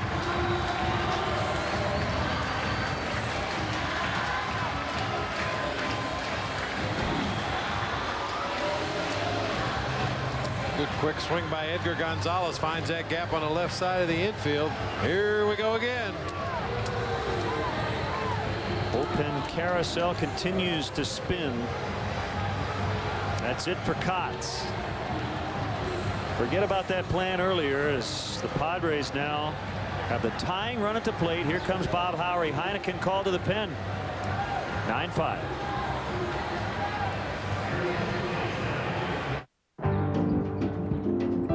Hello, welcome to Lowe's. Grills? Sure. I think you're a big eater, am I wrong? We have got a great selection of outdoor furniture. Go ahead, sniff it. Oh, I see you're looking at the Trex. You got everything you need? I'll take that as a yes. Time to come out of hibernation and head over to Lowe's for all your outdoor living needs. Oh, hey, Steve. Yeah, got it all at Lowe's. How do you like your steak? Lowe's. Let's build something together. Rare. Everybody knows that nothing puts a damper on the right moment like an interruption. The good news is it could wait till later, because for guys like me with ED, there's Cialis. Cialis is the only erectile dysfunction tablet clinically proven to both go to work fast in as little as 30 minutes for some men and work up to 36 hours. No other ED tablet can do both. Work fast or give us the option of having up to 36 hours to get back to what got interrupted. And Cialis works so that I can respond to Sally only when we're ready. Tell your doctor about your medical condition and all medications and ask if you're healthy enough for sexual activity. Don't take Cialis if you take nitrates for chest pain, as this may cause an unsafe drop in blood pressure. Don't drink alcohol in excess with Cialis. Side effects may include headache, upset stomach, delayed backache, or muscle ache. To avoid long-term injury, seek immediate medical help if you experience an erection lasting more than 4 hours. If you have any sudden decrease in hearing or vision, stop taking Cialis and call your doctor right away. Why ask your doctor about Cialis? Because when the moment is right, you can be ready. Bob Howery is the 6th Cubs hurler tonight. Bases loaded. Tadahito Iguchi will dig in. Still just 1 out, 2 runs in.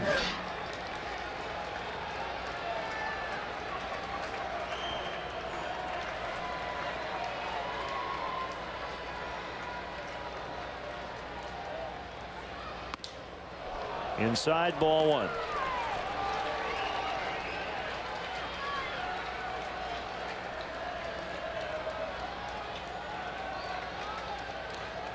It's been a long night of baseball, mainly because of a lot of walks. Cubs pitchers have walked 7. The Padres have walked 6. Popped up, out of play.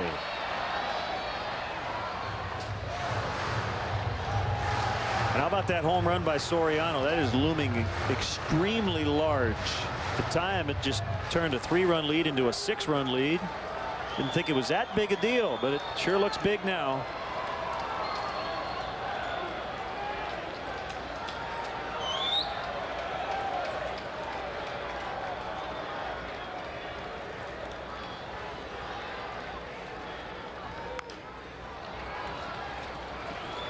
We're seeing Bob Howery come inside a little bit more with his fastball to Tadahito Iguchi. Normally we know his MO is to pound away at that outside corner, but has come inside with 2 fastballs already in this sequence. May have him set up to go to that outside corner now.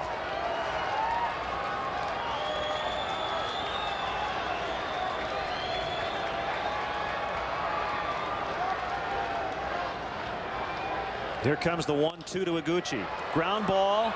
Terrio will get 1 at second, and that's it. The Padres get another run to make it 9-6. So they negate that 3-run homer by Soriano in the top of the inning. 1st and 3rd, 2 outs, and our Nissan drive of the game is the Soriano insurance home run.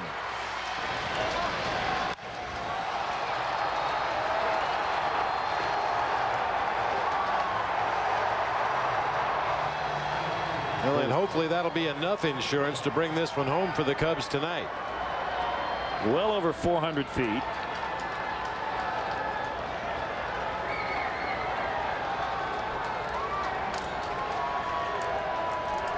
Don't have to tell you how big it is to get Giles with Gonzalez on deck.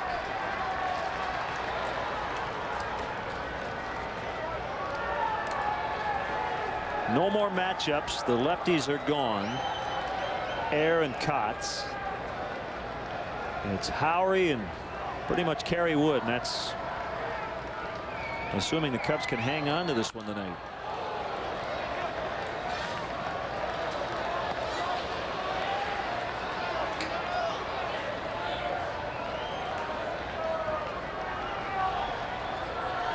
Cubs are already at 13 pitchers, and you still feel like you're a little short right now, trying to find a way to save all these guys.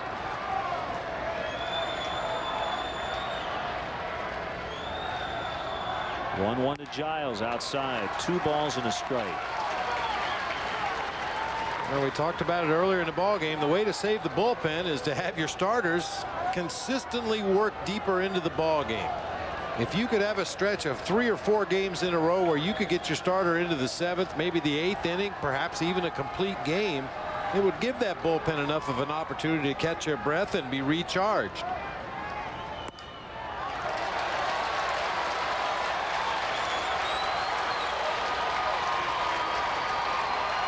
Ryan Dempster's done that throughout the start of the season.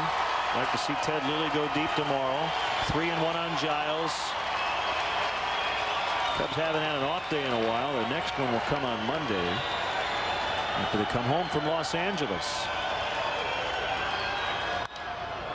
3-2.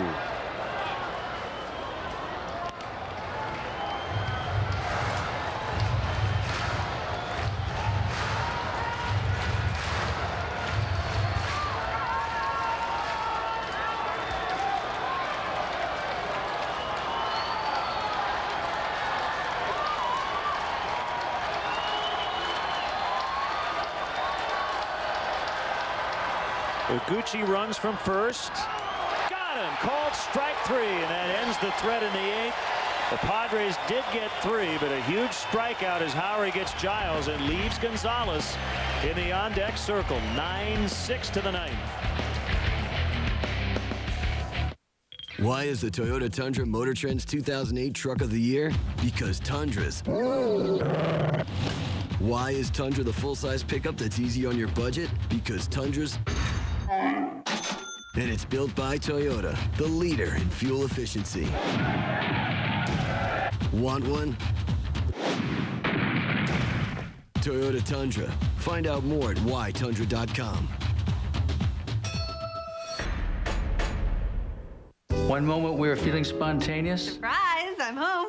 The next, we are happily interrupted. Hey, there's no problem for guys like me with ED. There's Cialis. Cialis is the only erectile dysfunction tablet clinically proven to both go to work fast in as little as 30 minutes for some men and work up to 36 hours. No other ED tablet can do both. Sure, Cialis can work fast, but having up to 36 hours is a great option, and working only when it should means I can respond to Deb only when we're ready. Tell your doctor about your medical condition and all medications, and ask if you're healthy enough for sexual activity.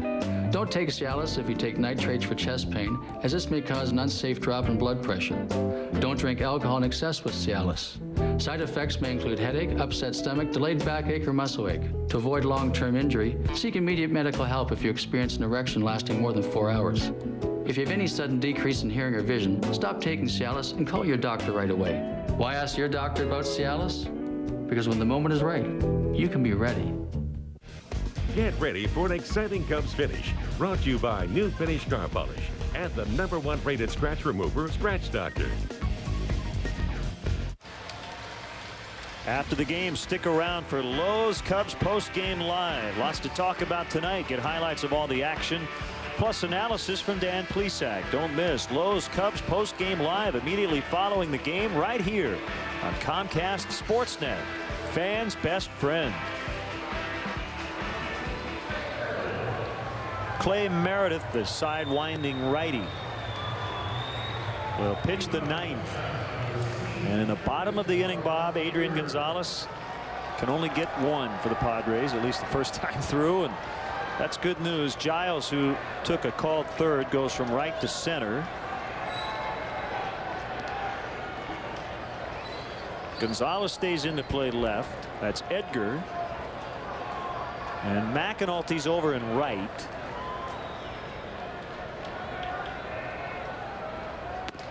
And ball 1 on Aramis Ramirez. And Kerry Wood's cranking it up in the Cubs bullpen.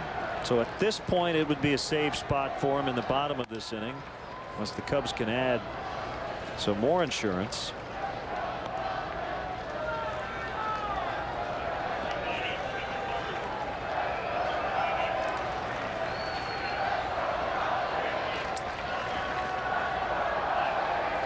Tough line for Kevin Hart. 3 runs in just a third of an inning in his return to the majors.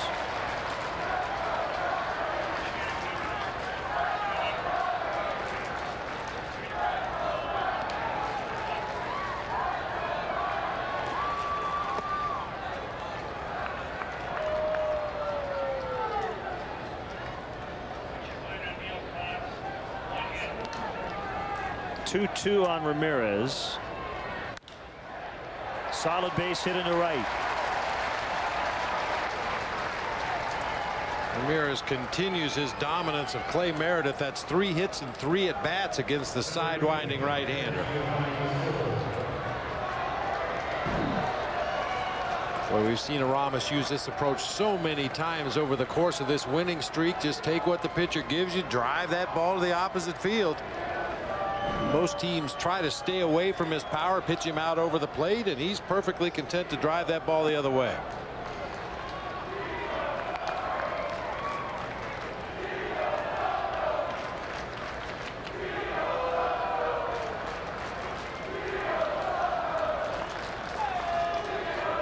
Cubs fans are chanting Gio Soto. I like it.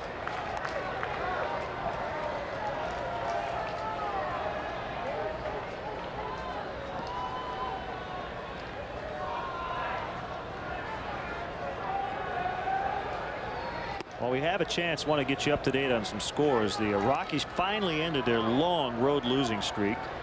It ends at 13 games. They shut out the Dodgers tonight 3-0 behind Jeff Francis, who won his second game against 5 defeats. He beat Brad Penny. Brian Fuentes got his 7th save. It was the Mets over the Giants up in San Francisco 9-6. Pedro Martinez got his first win. He's back with the Mets. He beat Barry Zito, who drops to 1-9. Billy Wagner with his 12th save. Travis Denker with a home run for the Giants in a losing cause.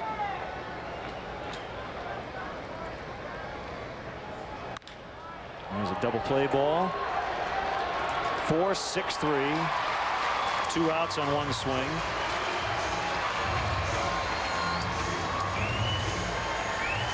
Again, Atlanta over the Marlins 5-4. Phillies edged Cincinnati 3-2. Adam Eaton over Aaron Harang, who's now 2-8. So Harang didn't give up a lot. It takes his 8th loss. I'll check out his earned run average. I think it's pretty good.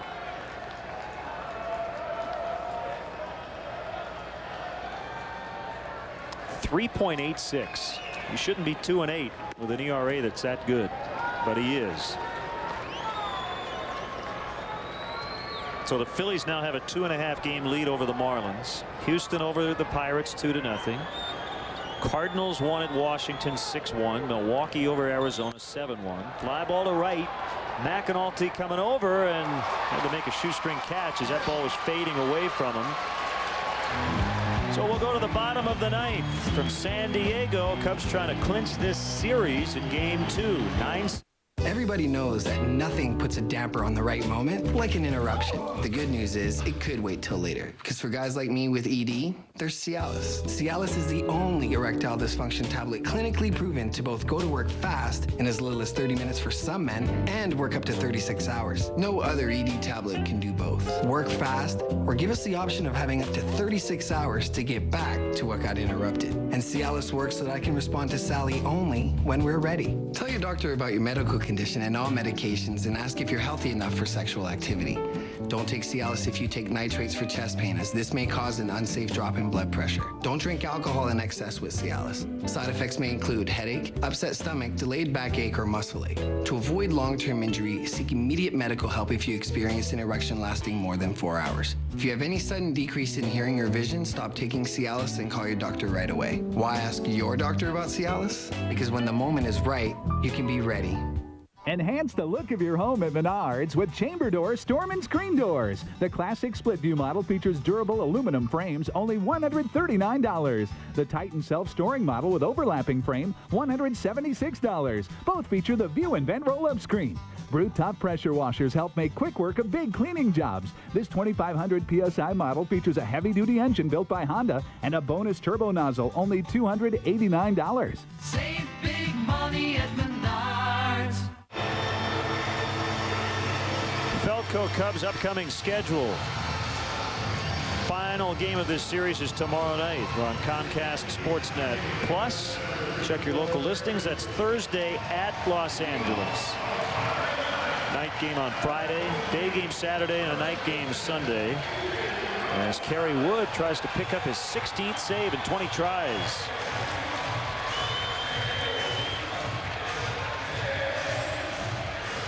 Came on in relief of Carlos Marmol in the 9th inning last night after the 3-run home run by Adrian Gonzalez made it a 1-run game. Woody came in and promptly struck out Tony Clark, and then got Michael Barrett to hit that fly ball to the warning track in left field to end the game.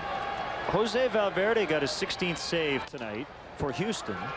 Brian Wilson sitting on 16. If Carey gets it done, he'll be tied for first in the National League in saves.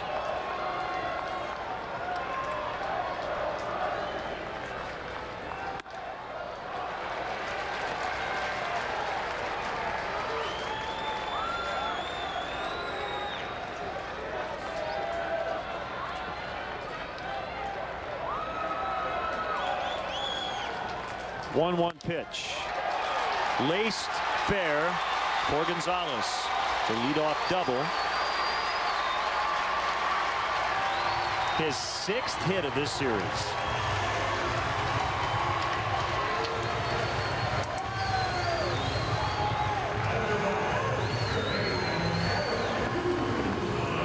His 3 hits tonight will take him up over the 300 mark on the season. It's hard not to be impressed by this guy. He's just a great hitter. Leave him right there. The major league leader in saves is Frankie Rodriguez with the Angels. He got his 23rd tonight. 5-4 Angels beat Seattle.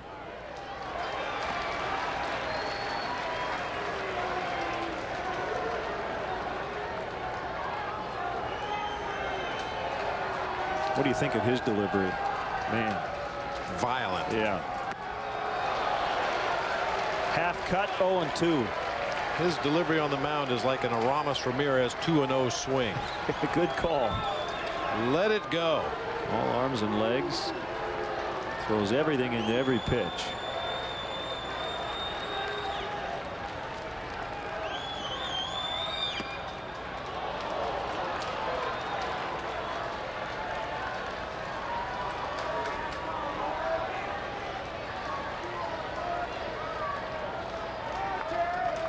Tonight, following the normal routine with Carey starting the 9th inning, came in the middle, called strike 3 for the first out. He's only entered in the middle of an inning a couple of times this year. Once was when Ryan Dempster got into the 9th but couldn't finish it, and then the other one was last night. Only the 2nd called strike 3. We haven't had an opportunity to see Tom Hallion do his spin move behind home plate. Got Tony Clark to end the 8th inning, and now Kevin Kuzminoff here in the 9th. Looks like Tom's feeling better. He's had a rough night back there. He's been hit by a couple of fouls. McAnulty, strike 1. Boy, Woody throwing easy gas tonight. He's consistently been between 94 and 96 with his fastball.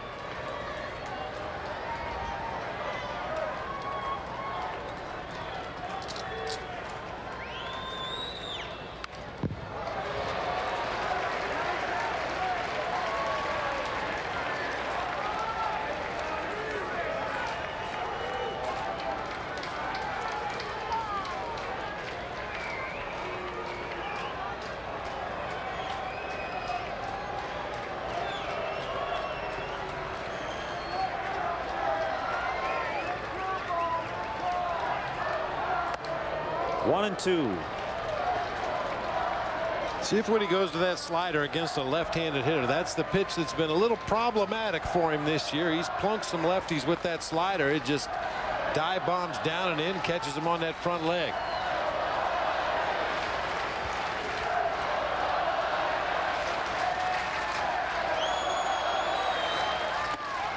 Called strike 3, 2 outs. Don't even mess around with a breaking pitch. Another fastball at 95 right on the inside corner.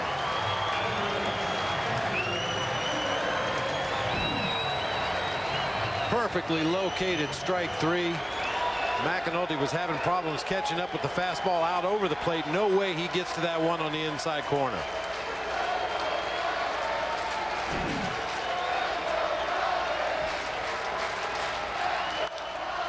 Michael Barrett with a pop fly to right.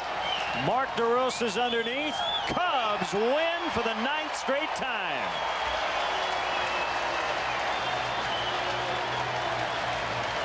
The final tonight, Cubs 9, Padres 6.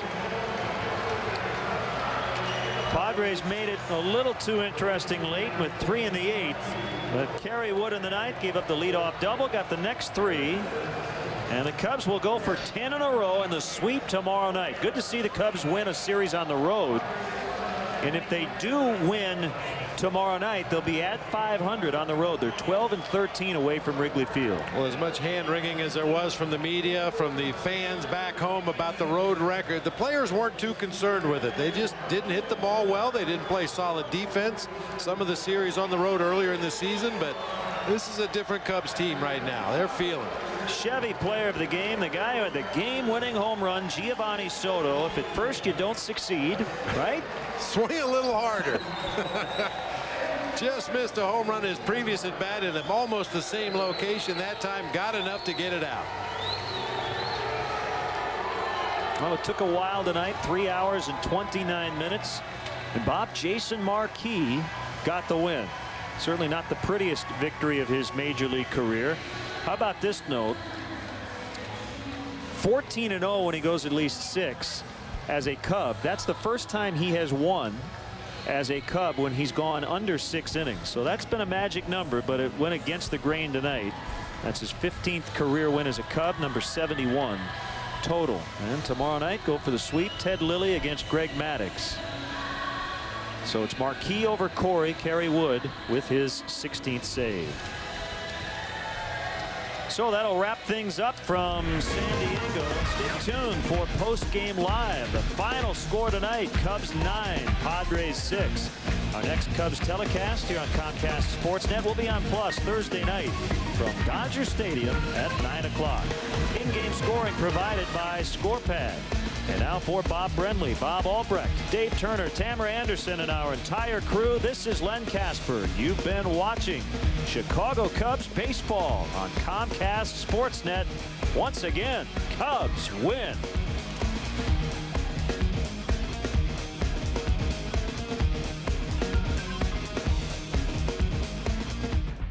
All right, Chuck Arfine inside our downtown Chicago studios. Cubs postgame live is coming up next. After that, I'll be here for a fresh edition of Sports Night. We'll have full highlights and reaction from the South Side as Ozzie and Kenny clear the air and the White Sox go out and clear the bases against KC. Plus more on the Cubs. The latest voting results are in for the All-Star game. Are Soriano and Fukudomi still 1-2 in the outfield? We'll let you know. Right now, Gail Fisher and Dan Plesac are standing by for Cubs postgame live. That's coming up right after this.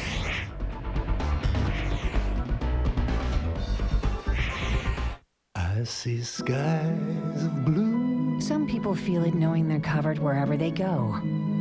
Others experience it through the joy of exertion. While some find it in the support of people who care. It's wellness. And at Blue Cross Blue Shield of Illinois, yours means the world to us. Because when it all comes together, we want to give you the freedom to experience wellness everywhere. What a wonderful world.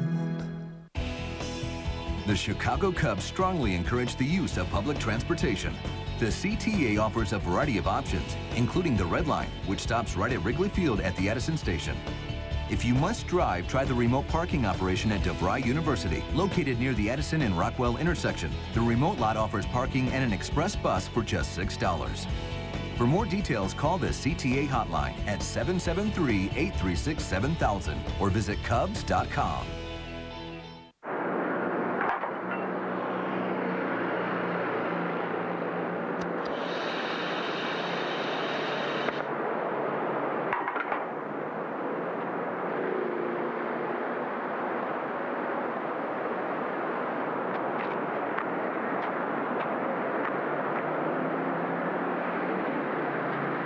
Now get 0% APR financing for 60 months on any 2008 Chevy Cobalt.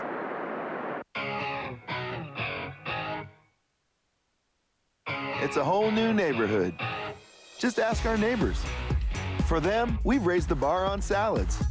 With Applebee's signature salads you won't find anywhere else.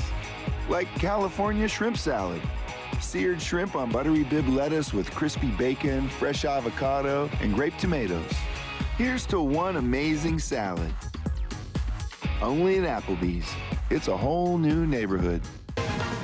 Cubs baseball on Comcast Sportsnet is brought to you in part by Southwest Airlines. With Southwest Airlines, you're now free to be more productive. Visit southwest.com today. The first ever Pontiac G8. Build your own at pontiac.com/G8. Menards. At Menards, you'll find big lumber yards, big selection, and big savings. And by GMC. Engineered to the highest standard. Professional grade.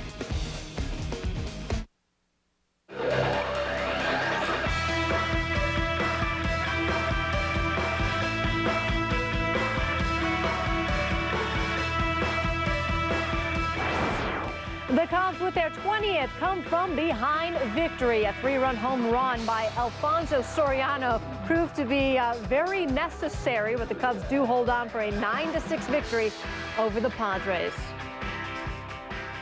Hello and welcome to Lowe's Cubs Postgame Live. Gail Fisher alongside Dan Plesac. Dan, no matter what happens out there, the Cubs just find a way to keep winning. Jason Marquis, not his best night, but the Cubs come back. They put 9 runs on the board, and the bullpen, Kevin Hart struggled a little, but again, the offense comes through and they get the victory. Quiz for you. What's this? Woo-woo! That's the big blue train rolling into San Diego. You know, this is a Cub offense right now, and Bob touched on it towards the end of the game. They are just feasting on mediocre pitching. The Padres right now a little bit depleted, not having Jake Peavy in that starting rotation. And this is a lineup that there is no break 1 through 8 in that lineup. And when Carlos Zambrano was slated to pitch, there's no break 1 through 9 in this Cub lineup. They're adding on runs late into the ball game. That was a big home run by Alfonso Soriano. The big concern, Jason Marquis has to be better. This is a Padre team, with the exception of Adrian Gonzalez, that's not swinging the bats very well. He really wasn't in control of this from the beginning. He was able to wiggle through 5 innings, but they're going to have to find a way to stop going to this bullpen night after night after night. And they do have to get stronger, Dan, because we are still in the first half of the season. If they want to keep it in for the long run, remember, it's a marathon, not a sprint. You need to have some fresh arms. 3 earned runs on 4 hits. And Ledesma not very good for the Padres either at 4 2/3. So good news, bad news. Marquis actually picks up the victory in this game. Bad news, though, he only goes 5 innings and just really continues to somewhat struggle out there, and you never know what's going to happen. Well, it's disappointing because this is a game. Now, he throws 105 pitches in 5 innings, only 57 per strikes. And we touched on it on the pregame. If he could get to a point to pick up the tempo, I mean, you know, it's advantageous for your fielders, the guys in the dugout, and he has good enough stuff to attack the strike zone early. And several times during this game, you'll see him get strike 1, get strike 2, then it's ball 1, then it's ball 2, then it's ball 3. He has good enough stuff to wipe guys out, and the sooner he starts attacking the strike zone and stop nibbling, his stuff is much better, I think, than he gives himself credit for. And I'd like to see him pick the tempo of the game up. You know, he's very deliberate. He walks around the mound. And it brings the game to a snail's pace. As we talked about, this game was crawling along, you know, for the 4th or 5th inning. This was like we could have went to the Cicero Little League and watched the Little League game and went quicker in 6 innings. It was very, very long, 3.5-hour game time. But, hey, the Cubs get the victory, so I suppose it was well worth the wait. We have to take a timeout here. As we go to break, let's check out our Pontiac Opinion Poll question of the night. Are you worried about the Cubs bullpen being overworked this early in the season? It's a simple yes or no. Log on to ComcastSportsnet.com, click the link to Chicago, then go to the Cubs page to cast your vote, and we'll have the results later on Lowe's Cubs Postgame Live.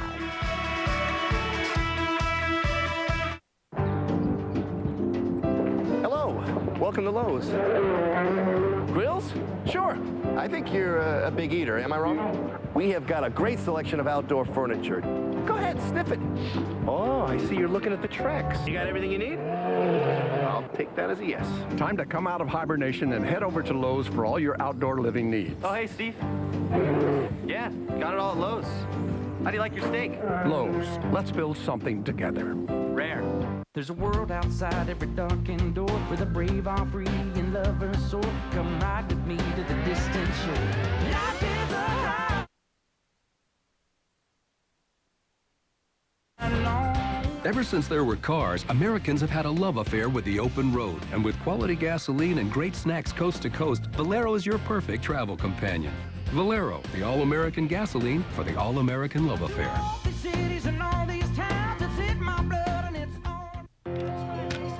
Do something about this heat. They Yeah, we're at 50 now. Be right there.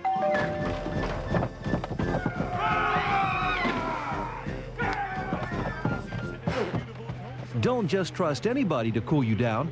This fella sure we're fast. Call Four Seasons Heating and Air Conditioning at 866-4Seasons. For all the right reasons, Four Seasons.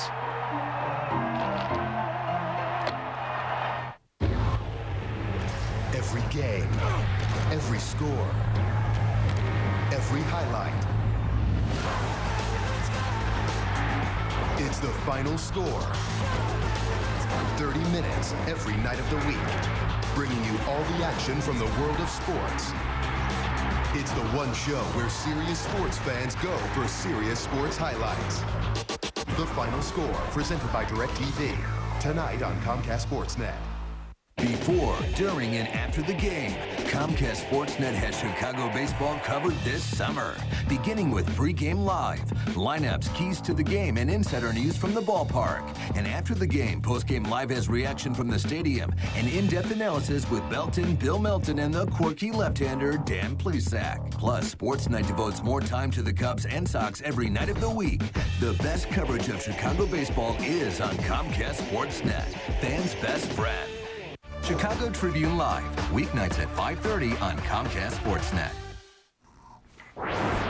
Welcome back. Time now for our Four Seasons. Who's hot, who's not. On the hot list, Mark Teixeira hitting .333 with 4 home runs and 11 RBI in the last 7 days. Jacoby Ellsbury is .348 with 8 hits, 8 steals. Mariano Rivera has 3 saves and 7 strikeouts with a 0 ERA. All right, who's not hot? Vlad Guerrero. 0.71 on the batting average with just 1 hit and 6 strikeouts. Garrett Atkins of Colorado is hitting just .111, and Carlos Silva 0-1 with a 94.5 ERA. Yes, I am reading that correctly.